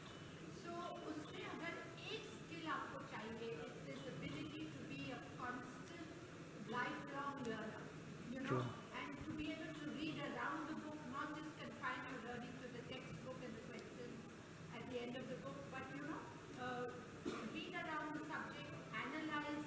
हमारा system is very theoretical, essentially, and so we need to think out of the box, analytical thinking, creative thinking. I think this is very important. And हम skills की जब बात करते हैं तो skills तो होते हैं ना, technical skills वगैरह, वो तो आपको depending on your aptitude and the requirement in the market, you will have to acquire those skills. But even before you do that, before you acquire domain-specific skills, I think what is very important is to acquire transferable skills. Transferable skills are skills that you can carry with you from one job to another and one career to another. And transferable skills are those of being able to communicate, the art of listening to the other person, negotiating, problem solving, analyzing a problem, looking at the big picture, blue sky thinking, and boring into the bottom of every issue. These are skills that will hold you in good stead over and above the domain skill. वो तो आपका है ही है, लेकिन that is not sufficient. It is necessary, but it is not sufficient. What will make it sufficient are your soft skills and your transferable skills. So I think these are the ones that you need to That's develop. interesting, ma'am. I agree there, and I think everybody on the panel is going to agree to that. And that also reminds me of an observation that in the pandemic, what we have learned is that a most critical skill for the students who want to be achievers in the coming years are the ones who will be able to function effectively in the face of uncertainty. Absolutely. Change, how to navigate change, because change is going to be the only constant going forward. And all of you sitting here, young people sitting here, be prepared to change your careers. I'm not talking of jobs. You'll change countless jobs, but even your careers, because technology, artificial intelligence, robotics, machine learning, nanotechnology will replace over 60 to 65% of your jobs. Not in the long term, but even in the immediate future, 5 years from now. So if you don't keep learning, relearning, unlearning, and again learning, you will be without a job. So this is something that you have to do, how to navigate change and uncertainty. जो uncertainty को लेकर उसका advantage बना देगा, वो ही prosper करेगा. True, ma'am. I think that's great advice coming from India's foremost career counselor. And thanks a lot. I'd now like to come to Swaraj Priyadarshi. While he says he's the youngest in the panel, but he also has a distinction because he comes from an organization which is totally focused on preparing the leaders of tomorrow. So, Swaraj, I'm sure all in the audience and in the panel would be keen to understand what has been your understanding and your insights as your organization prepares the people who are going to lead in the future. So, thank you again for having me here. I think before we talk about skills, I want to go a step back, and that is, what is going to be the guiding force of how we educate children in the 21st century? And there are a few common grounds that will be there. That doesn't have to be specific to the 21st century. It has been there ever since, humankind has been in existence. Empathy, that's not something we can, use that and apply it in a different way, but it's going to be there. It's not primarily a 21st century skill. So that we need to understand what has to be the guiding force behind it. And in my opinion, it has to be education for leadership, education for nation building. It is extremely important that we enable our children to see their education not just as a means of livelihood, but as something that they're going to use to contribute to nation building. And that is what we do at Dexterity. It is important to create those experiences for young people to be able to do that. I just want to give a few examples here. Look at some of the past nation builders that India has had. People who have revolutionized a field that has gone on to revolutionize the country and bring it where it is today. A young boy by the name of Vikram Sarabhai comes back to India after studying at the University of Cambridge in 1948 and builds an institution that goes on to be what we know today as the Indian Space Research Organization, pride of our country. Somebody by the name of M.S. Swaminathan, another MS, long before MS Dhoni took over the hearts and minds of the country, MS Swaminathan comes back to India after receiving a prolific education and revolutionizes the agriculture space, heralding the Green Revolution. Somebody by the name of Verghese Kurian comes back again and revolutionizes the milk industry in India and turns India from a milk deficient country to the largest exporter of milk. What is common between these nation builders and people? They were able to see their education in the larger context. They were able to relate their education to leadership and their education to nation building. And those are the kinds of experiences from a very young age that we need to create for our young people so that they are also able to see their education as that. Because you see, a few skills, they'll always remain the same. Critical thinking or independent thinking. Maybe in the 18th century or the 19th century, the same critical thinking was used to, choose between right or wrong or what kinds of wars are happening around the world. Today, you have to use the same critical thinking to understand what's wrong or what's right that you see on WhatsApp.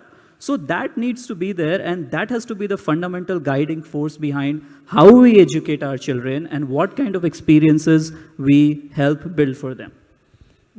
Thank you, Swaraj. That's great information. I think this is an invigorating discussion, and we would want to go on and on. We have a lot of audiences who would be keen to hear more, but in the interest of time, I'm going to have to conclude it. Before that, I want to thank everybody. I'm sure our audience is going to take away some actionable points from this conversation, and we hope to have this kind of a panel discussion again soon. Thank you very much, everyone. Thank you so much, everyone. Dr. Madhu Chitkara, Dr. Bhola Gurjar, Mr. Ashok Pandey, Ms. Parveen Malhotra, Mr. Swaraj Priyadarshi, and of course, Mr. Parikshit Bharadwaj. Thank you so much. Thank you so much. Dr. APJ Abdul Kalam fondly used to say that the best brains of the nation may be found on the benches of the classroom. And as we move to the Students' Award category, these words seem truer than ever before.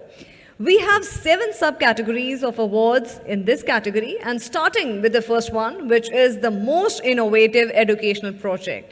Let us have a look at the nominations. The nominations in the category of Most Innovative Educational Project are Team Power Generation by Footsteps, students of Rajiv Gandhi Pradhyogik Vishwavidyalaya, Bhopal, Rajiv, Gaurav, Avinash and Prabha.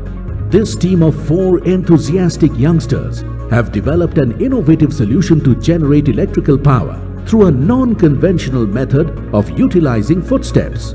This project has the potential to achieve energy balance due to the simple and cost-effective nature. Anishka Gaur, Indraprastha Global School, Noida. Anishka Gaur designed Corona Detector Bond to detect the presence of coronavirus in surroundings and eventually sanitize the area. This portable and fully automatic prototype has the potential to save many lives if developed into a working model. Sahil Arora, student of DPSG, Palam Vihar, New Delhi. Sahil Arora has relentlessly worked with the Ministry of Environment, Forest and Climate Change and designed prototypes to educate people about solar energy and climate change. He is committed to make the world a better place by spreading awareness about the major environmental issues among the people. Well, everyone must be excited to know who the winner is. And the winner is... And the winner is Team Power Generation by Footsteps. Congratulations to the winners, Team Power Generation by Footsteps. I would first like to invite on the stage Mr. Swaraj Priyadarshi. Kindly come on the stage and present the awards to the winners. Team Power Generation by Footsteps. Congratulations.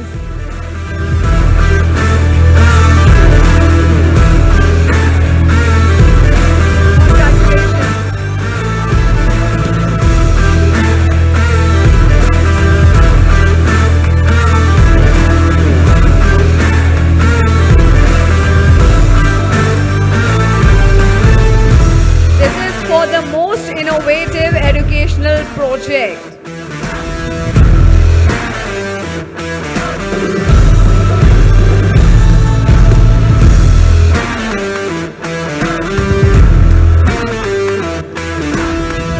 Your energies are definitely contagious. Team Power Generation. And once again, congratulations.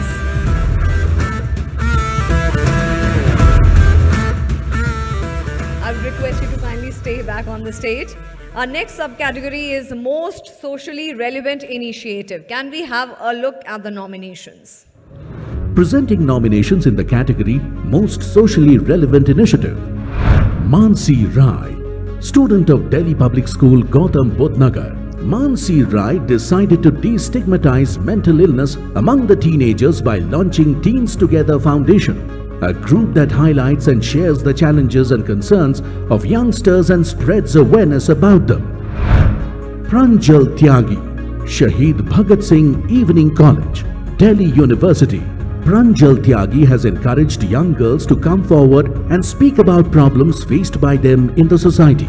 He launched the Bharat Girl Up initiative to help women break several myths and social barriers that stop them from achieving their full potential. Pranit Dhareva, student of 7 Square Academy, Mumbai. Pranit Dhareva is determined to build a movement where children become change makers irrespective of their age. At the age of 7, he teaches 30 students from underprivileged sections of the society and plans to offer more. And who the winner is? And the winner is A big round of applause for the winner, Pranit Dhareva. Since Pranit is not available, there is a video message from him accepting the award. Let us hear what he has to say. Hi, my name is Pranit Dhareva. Last lockdown gave me a wonderful opportunity to share my learnings with other kids. I share my concepts of English grammar, maths, GK and EVS. This has helped me become more confident and humble. I am on a mission to make this initiative Padhao India a movement across our nation. Please join me and help me make a chain of 1,000 more volunteers like me.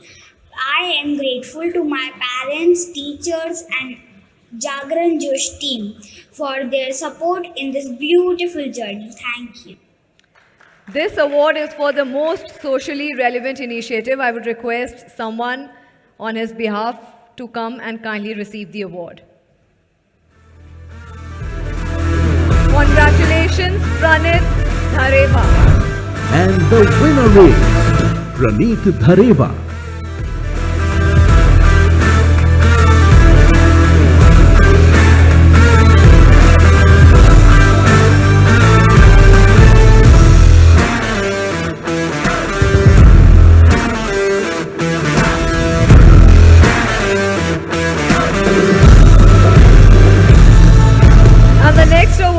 Most creative use of social media. Let us have a look at the nominations.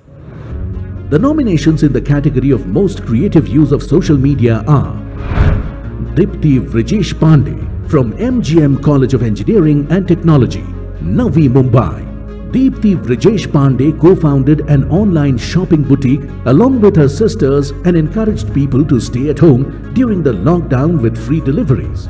Through 3D Fashionista, Deepti has also provided employment opportunities to college-going students, ex-MNC employees and housewives amid the pandemic. Prateek Raut, student of APJ School, Panchsheel Park, New Delhi. Prateek Raut used social media in a constructive way to spread awareness about the topics which are of interest to young audiences. On his YouTube channel Infinite Knowledge Hub, Prateek has published videos on a variety of critical issues such as cybersecurity and vaccine awareness. Vinay Kumar Maurya, student of Chandra Public School, Mau. Vinay Kumar Maurya used the power of social media to create a knowledge resource for the underprivileged students. Through his YouTube channel, Technology World Education, Vinay also interacts and solves any queries or doubts of the students. Well, how to creatively use the social media for the benefit of society is a very important topic, and the students, they have definitely worked very hard on this subject. But let us have a look at the winner. And the winner is Deepti Vrijesh Pandey. A big round of applause for the winner, Deepti Vrijesh Pandey. Deepti is not here to receive the award, so she has a video message for her.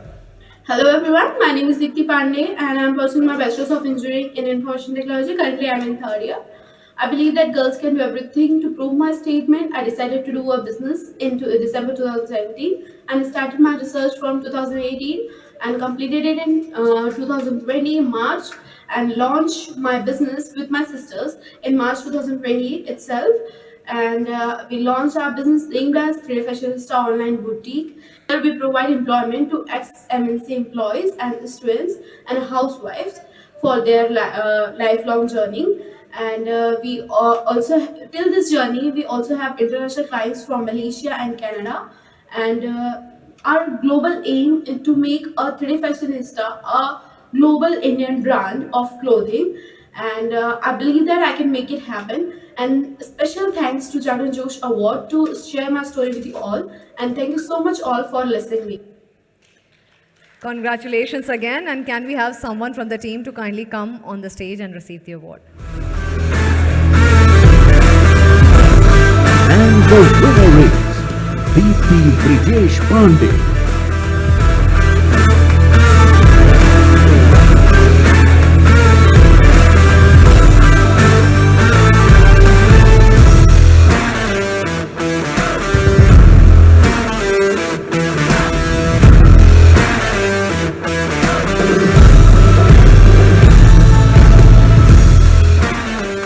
Ladies and gentlemen, we have come to the next award category, which is the most creative online initiative. Well, this is the subcategory, I beg your pardon, in the students category. So let us have a look at the nominations for the most creative online initiative. The nominations in the category of most creative online initiative are Kunal Kumar, student of MBBL Intercollege, Muzaffarpur, Bihar. To help students gain knowledge and generate income, Kunal Kumar launched 3 websites as a part of his contribution in driving economic growth and bringing positive social change. Akshit Nayyar, student of Yuva Bharati International School, Singapore. After intensely studying about the malpractices in crowdfunding scenario, Akshit Nayyar created Donaterra, a new age fundraising platform which uses cryptocurrencies. His platform enables complete transparency and offers an alternative to improve the current crowdfunding process. Om Kumar, student of RPVV Dwarka, New Delhi. Om Kumar devoted his time to develop creative online projects to spread awareness about social causes like water conservation, environment conservation, Swachh Bharat and mental health issues. And the winner is? And the winner is Akshit Nayyar. Congratulations, Akshit Nayyar. And there is a video message from him. Can we hear him? Extremely honored to be receiving such an important award. I'm earnestly grateful for the recognition I've received for my work because I'm very sure that every nominee for this award was as capable, if not more, of winning this award. I have faced several challenges on my way here, but each one of them has only strengthened me to make me the person I am today. I would like to thank Mr. Gaurav for providing me support throughout the entire procedure, and I think it wouldn't have been possible for me to reach at this level without his guidance. I'm truly grateful once more, and I really appreciate Jagran Josh for providing me this opportunity and this stage to present my work.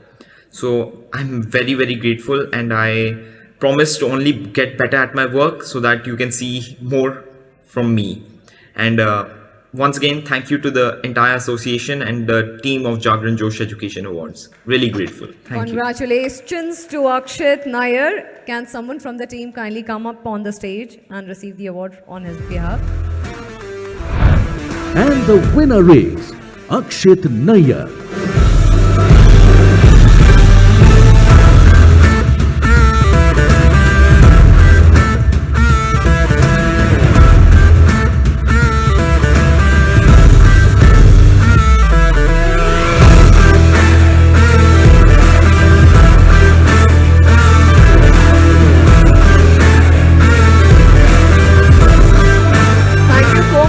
Mr. Priyadarshi, and congratulations to Akshit again. And with this, ladies and gentlemen, I will take this honor to invite Mr. Parikshit Bharadwaj for the fireside session with our associate partner, Sophos. And there are two attendees from Sophos, Harshdeep Thapa, Territory Manager, Sophos India, and Mr. Sudhanshu Sharma, Pre-Sales Manager North from Sophos India. Gentlemen, I would request you to kindly come on the stage, and till the time the seats are being arranged.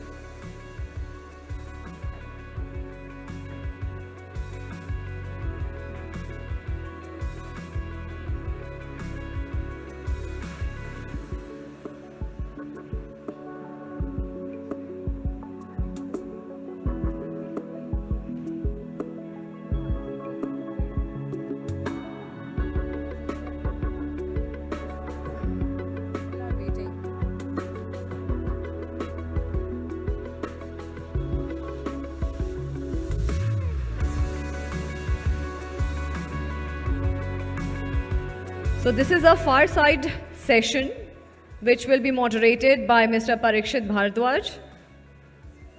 So gentlemen, I humbly request you to kindly come on the stage now since the seats have been arranged.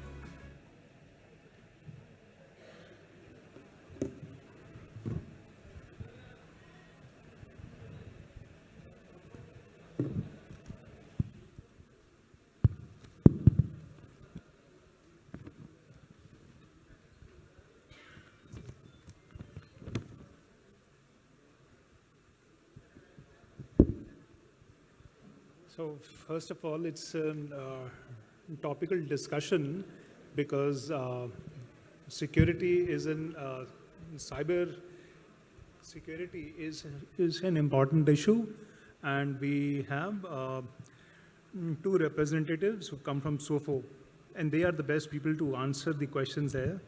I want to first of all ask the question to Mr. Thapa. What is the overall threat landscape and how has it changed over the years? Okay, let me take this. I hope mine and Harsh face are not similar to a zombie, because what happened when we go out, people will say they are the cyber security team and they're definitely going to come up and say something which is very dangerous for us. So it's not like that.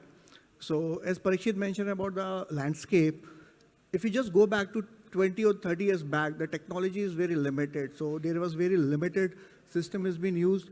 Internet was not properly been used with the user.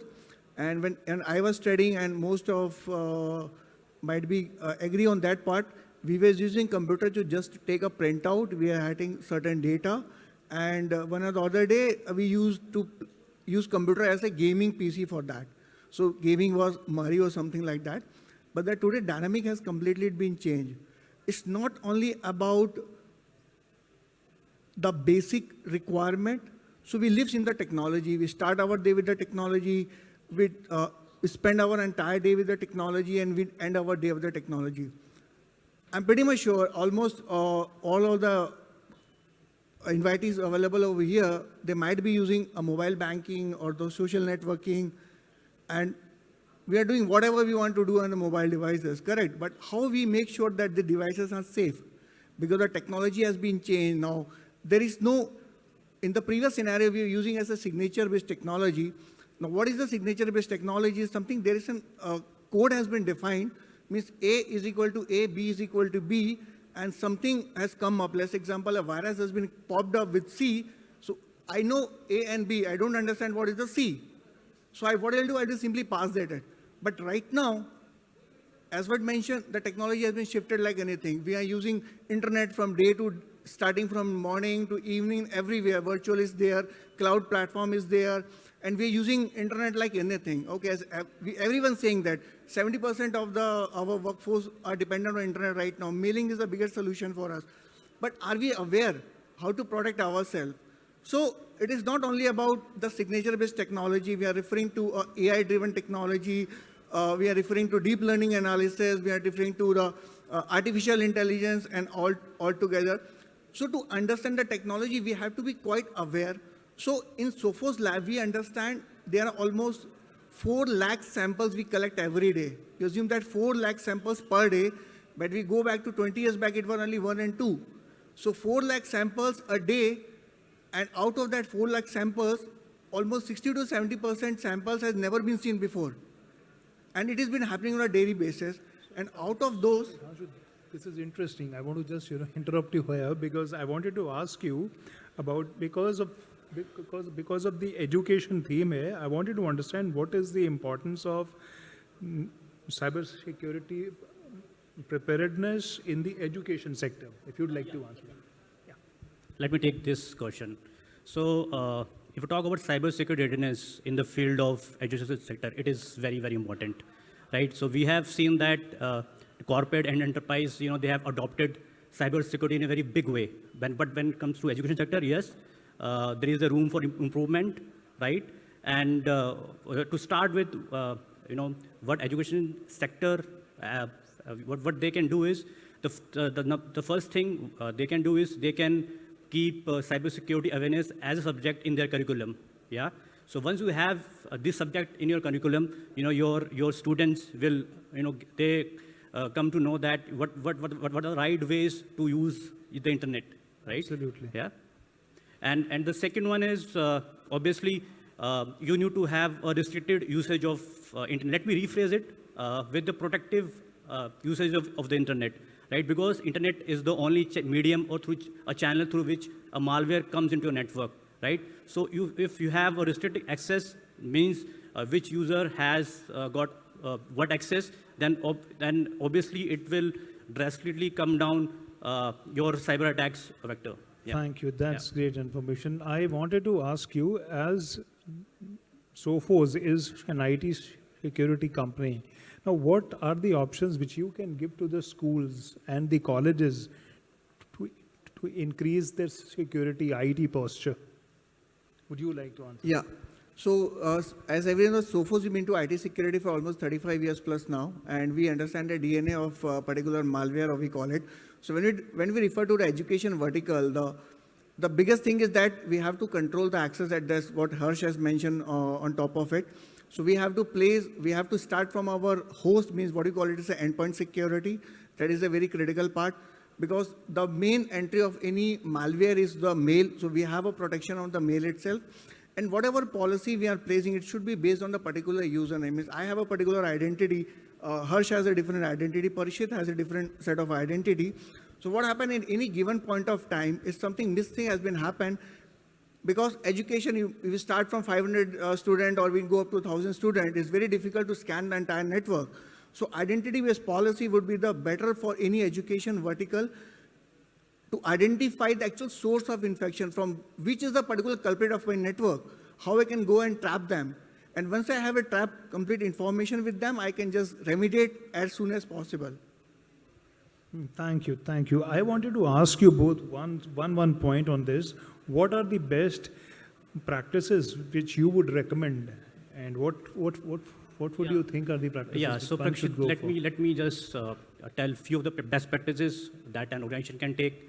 The number one is assume that you will be hit, right?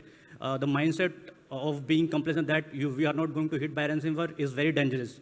To have a thinking that yes, I will going to hit in the future. Once you have this state of mindset, obviously we will going to invest in people, process, and right kind of cybersecurity tool. The second thing is take backups. Because we have observed that the companies who got hit by ransomware, they were able to fetch their data because they have their data backup available, right? The number third is obviously you need to invest in layered protection. Layered protection in the sense you need to have a protection at your endpoint level, at your perimeter level, or maybe at the wireless level, at the cloud security level. Because if you have a layered security, you will be able to tackle the attacks or at every stage, right? Thanks. Yeah, thanks. yeah. That's great information. I'd just like to have one more in the interest of time. I just want to add one point of the, sorry, Parikshit. I think the phishing, we call the education towards the phishing mails and everything, that should be added on our curriculum, as that Harsh has mentioned, because when we aware that how this attack is going to be happen on my network, if users are aware, that, okay, boss, I have to check this, check this, check this. And if I know that, no, this is not the actual what I'm expecting, it should be rejected on that initial time. So proactive approach should be there rather waiting for the reactive one. Thank you. That's great information. I think Sophos is on a growth spree, and it's doing good work. You have all our wishes. Thank you very much. Thank you. Thank you so much. Yeah. Thank you so much, gentlemen. I would again like to thank our sponsors, our associate sponsors, Redmi and Sophos, our travel partner, Air Asia, networking partner, Coup, and retail partner, Chroma, for making this beautiful evening possible and helping us celebrate the stories of excellence in education. And now we will move to the next subcategory in the student segment, which is the best use of science and technology. Let us have a look at the nominations. The nominations for the category of Best Use of Science and Technology are Anashwara Ramesh from Bhavan's Adarsha Vidyalaya, Kakanad. Anashwara Ramesh is a new generation environmentalist and believes in doing rather than preaching. Using her interest in science and technology, she developed the Recycle app to solve one of the most significant problems, waste management. Anjali Khokhar from KVA DAV College for Women, Karnal. When the world was busy fighting COVID-19, Anjali Khokhar was doing her research on a fake virus model which was structurally very similar to COVID-19. Her research proved to be of great help for health workers and STEM professionals in spreading awareness to contain the spread of viral infections. Her research proved to be of great help for health workers and STEM professionals in spreading awareness and to contain the spread of viral infections. Nehal Singh from Sri Samarth Vidyalaya and Junior College, Ahmednagar, Maharashtra. Nehal Singh, a 16-year-old innovator, developed 3 key medical innovations to support the healthcare sector and provide quick and economical solutions to the medical requirements of people in remote areas. Ansh Mishra from Sagar Institute of Science, Technology and Research, Bhopal. The hardships faced by the Indian farmers motivated Ansh Mishra to create Titan Tech, through which he intends to revolutionize small area farming. His innovation, the Smart Mini Tractor, has the potential to help small-scale farmers increase their yield in cultivation of fruits and vegetables. And ladies and gentlemen, the winner is... And the winners are Nehal Joshi and Anaswara Ramesh. Congratulations to Nehal Joshi and Anaswara Ramesh. For presenting the awards, I would request Dr. Madhu Chitkara to kindly come on the stage. Now let me invite Nehal Joshi.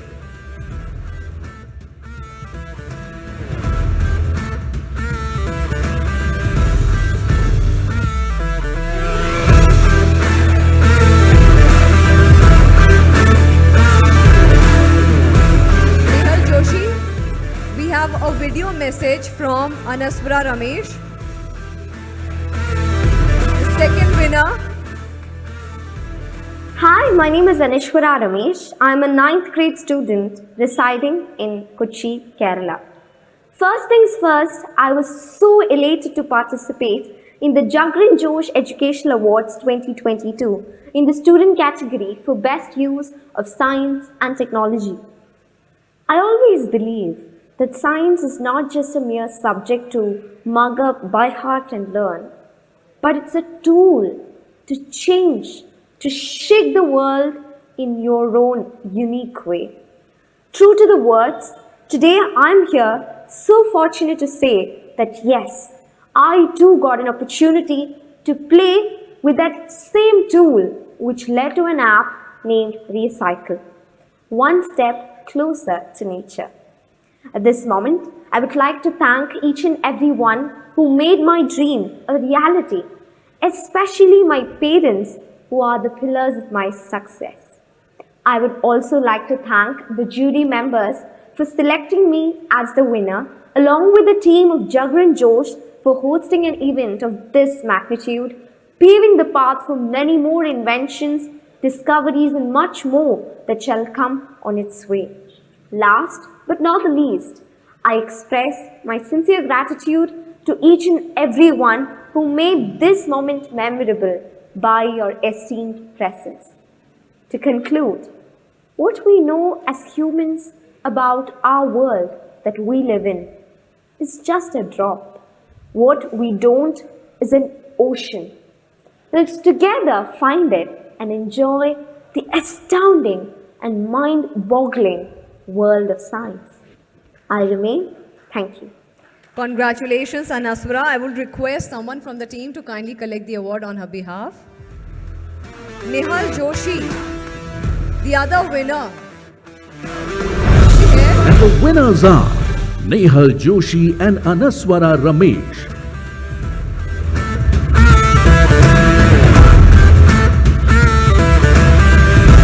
I would request you to kindly accept the award for Nehal Joshi as well.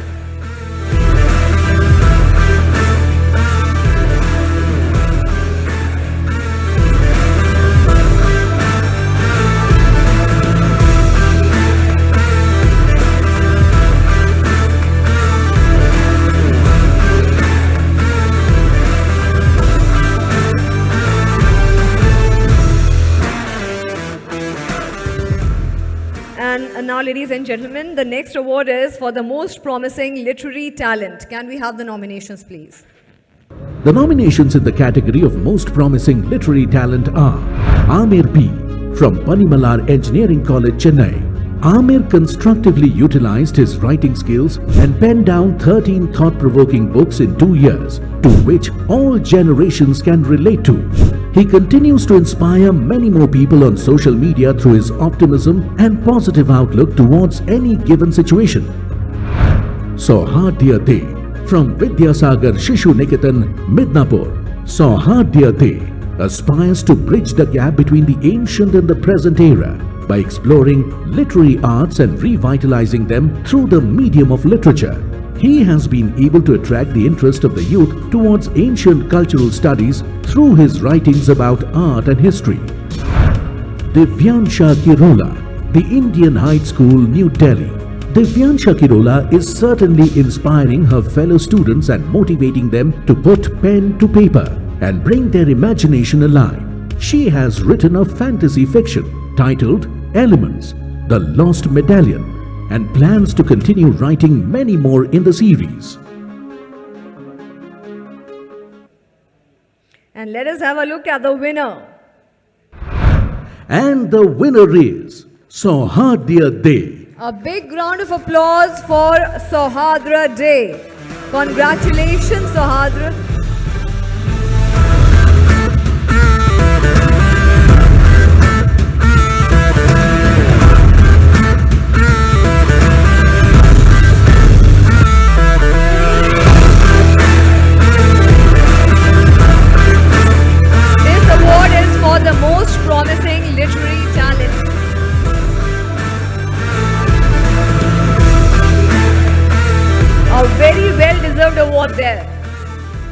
First award for tonight, Student Ambassador Popular Choice. Nominations, please. The nomination for Special Award Popular Choice are Ishan Gupta, MBBS student from AIIMS, New Delhi. During the pandemic, Ishan Gupta embarked on a mission to understand COVID-19 and its impact on the human body. He conducted and published research papers on various topics related to COVID-19, which helped the policymakers and the healthcare workers in handling the situation better. Krishna Sapru, student of KC Public School, Jammu. Krishna Sapru launched a mental health awareness initiative, Maunitva Nirakaran, which gives a safe space to youngsters suffering from any kind of mental health issue. He also plans to launch an educational program for children from poor and marginalized areas to guide them about mental health and hygiene in slum areas. Mudit Pathak from Shaheed Bhagat Singh Evening College, University of Delhi. Mudit Pathak is helping the financially weak college-going youth by providing them part-time jobs and internships so that they can learn, earn and grow. His event management firm, Plan It For You, empowers the youth by giving them corporate exposure and practical knowledge. Riyad Maroof Hassan from Shiksha Valley School, Dibrugarh, Assam. Appreciated by many organizations, Riyad Maroof Hassan has helped ignite the young minds through his venture Clipper Media House, which promotes child empowerment and works towards creative and educational growth among the children through audio and video-based learning. Well, there are two winners in this category, and let us see who these winners are. And the winners are Mudit Pathak and Ishan Gupta. Congratulations, Ishan Gupta and Mudit Pathak. I would request you to kindly come on the stage and collect your award. Congratulations.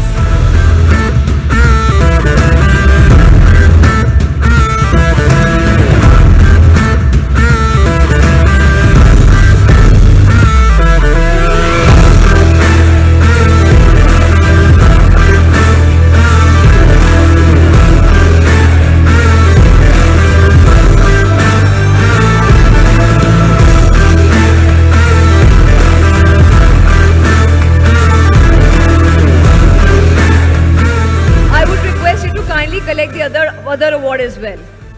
Yeah, you. Congratulations once again for Ishan. Asha, Ishan is there. Come, Ishan. The stage is all yours. A well-deserving work you have done.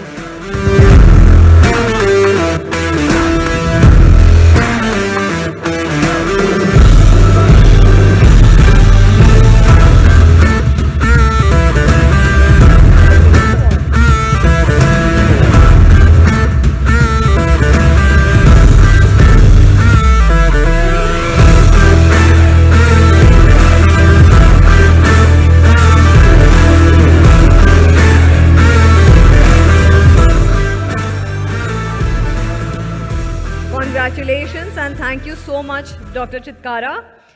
And now, ladies and gentlemen, I would like to invite on stage Mr. Rajesh Upadhyay, Editor-in-Chief, Jagran New Media.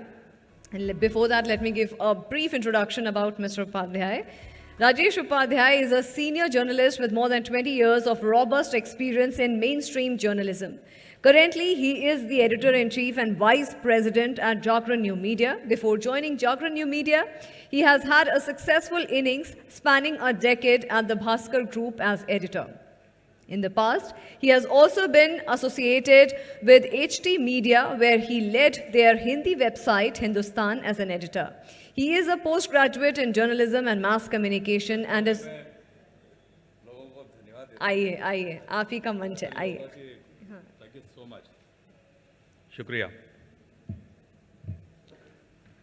धन्यवाद ज्ञापित करने से पहले मैं एक अर्ध चौपाई आपके साथ प्रस्तुत कर रहा हूँ तुलसी साथी विपत्ति के विद्या विनय विवेक यानी आपातकाल में मुसीबत के समय विद्या सर्वोपरि है सर्वश्रेष्ठ है और ये बताते हुए मुझे बहुत प्रसन्नता हो रही है काल आया विपदा काल आया तो हमारे शिक्षकों ने, शिक्षाविदों ने, छात्रों ने सर्वश्रेष्ठ कर दिखाया। शिक्षण को बहुत बेहतर तरीके से, इनोवेशन से तरीके ढूंढे, स्तुत्य कार्य किया, सराहनीय कार्य किया।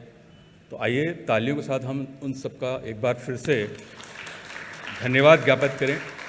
और आज का ये कार्यक्रम आप लोगों के लिए इसीलिए था, तो बहुत बहुत धन्यवाद, बहुत आभार आपका। माननीय मंत्री जी आए थे, उन्होंने बहुत प्रेरक उद्गार दिए, उनका भी हम आभार व्यक्त करते हैं, श्री अजय भट्ट जी का। इससे पहले अन्नपूर्णा देवी जी जो हमारे शिक्षा राज्य मंत्री हैं, उन्होंने भी हमें संदेश भेजा, उनका भी आभार है। आभार हमारे जूरी मेंबर्स का भी, जिनकी अथक मेहनत से सारे एक से एक टैलेंट यहाँ निकल के आए, बहुत धन्यवाद। साथ ही हमारे visionary CEO Bharat Gupta, CRO senior vice president Gaurav Arora, आपका भी धन्यवाद, जिनकी ये परिकल्पना थी जिस वजह से हम लोग सब आज इकट्ठे यहाँ हो सके। मैं अपने साथी जो जोश के कंटेंट हेड हैं परीक्षित भारद्वाज, हमारे AVP Vishal, AVP mister Kapoor, Narendra Kapoor, GM Suyash, इनका भी आभारी हूँ, जिन्होंने रात दिन मेहनत करके इस कार्यक्रम को संयोजा, संवारा। और साथ साथ मैं एक चीज़ और कहना चाहता हूँ, हमारे एक सीनियर साथी, सीनियर एडिटर अनुराग, विवेक, उनका भी आभार है जो उन्होंने हमें साथ दिया बहुत समय निकाल के। एक चीज़ मैं जो आपसे कहना चाहता हूँ और जो निवेदन है मेरा इस धन्यवाद ज्ञापित करने के साथ साथ, कि देखिए कार्यक्रम तो हम लोग हर साल करते हैं, लेकिन इससे बेहतर होने के लिए, हम सबको बेहतर होने के लिए ज़रूरी है कि हम कोलैबोरेशन करें और अपने सुझाव जरूर दें। आप हमारे पास आए, हमने आपके पास पहुँचे, आप तक पहुँचे, लेकिन हमने क्या सीखा, आपसे हम क्या सीख सकते हैं, अगर हम ये शेयर करेंगे निश्चित रूप से हम अगले साल और बेहतर करेंगे। बहुत धन्यवाद, बहुत शुक्रिया, नमस्कार। Thank you. राजेश जी आपसे मेरा अनुरोध है कि आप मंच पे रुकें और जो अगला एक स्पेशल अवार्ड है most preferred airlines by students, जो कि जाता है हमारे ट्रैवल पार्टनर्स एयर एशिया को, मैं रिक्वेस्ट करूंगी कि आप ये अवार्ड प्रेजेंट करें। Someone from the Air Asia, please kindly come up on the stage and receive the award for the most preferred airline by students.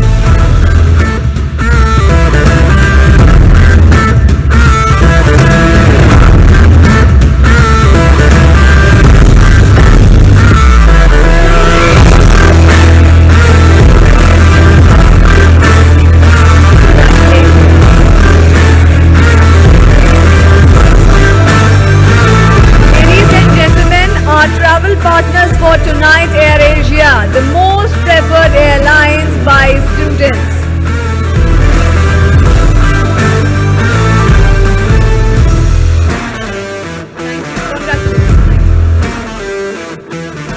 Ladies and gentlemen, with this we have come to the end of the second season of Jagran Josh Education Awards 2022. It was indeed our pleasure to host you all for the occasion. We are indeed indebted to all of you for making it a huge success. I, on behalf of Jagran Josh and Jagran New Media, extend our heartiest gratitude to the eminent guests for their august presence. Special mention to our chief guest, Honorable Minister Mr. Ajay Bharji, our eminent jury members, Mr. Bharat Gupta and Mr. Parikshit Bhardwaj for your keynote address. And everyone in the audience who attended this event so patiently, we are grateful to you and the sponsors, our associate sponsors Redmi and Sophos, our travel partner Air Asia, our networking partner Koo, retail partner Chroma for making this occasion so very special. This platform has indeed bridged our distances which were caused by coronavirus situation and brought all of us together on board. We will meet next year to celebrate the excellence in education once again. Till then, I bid you all a very good night. Take care. But before leaving, there is a delicious dinner waiting for all of you. Thank you. Good night.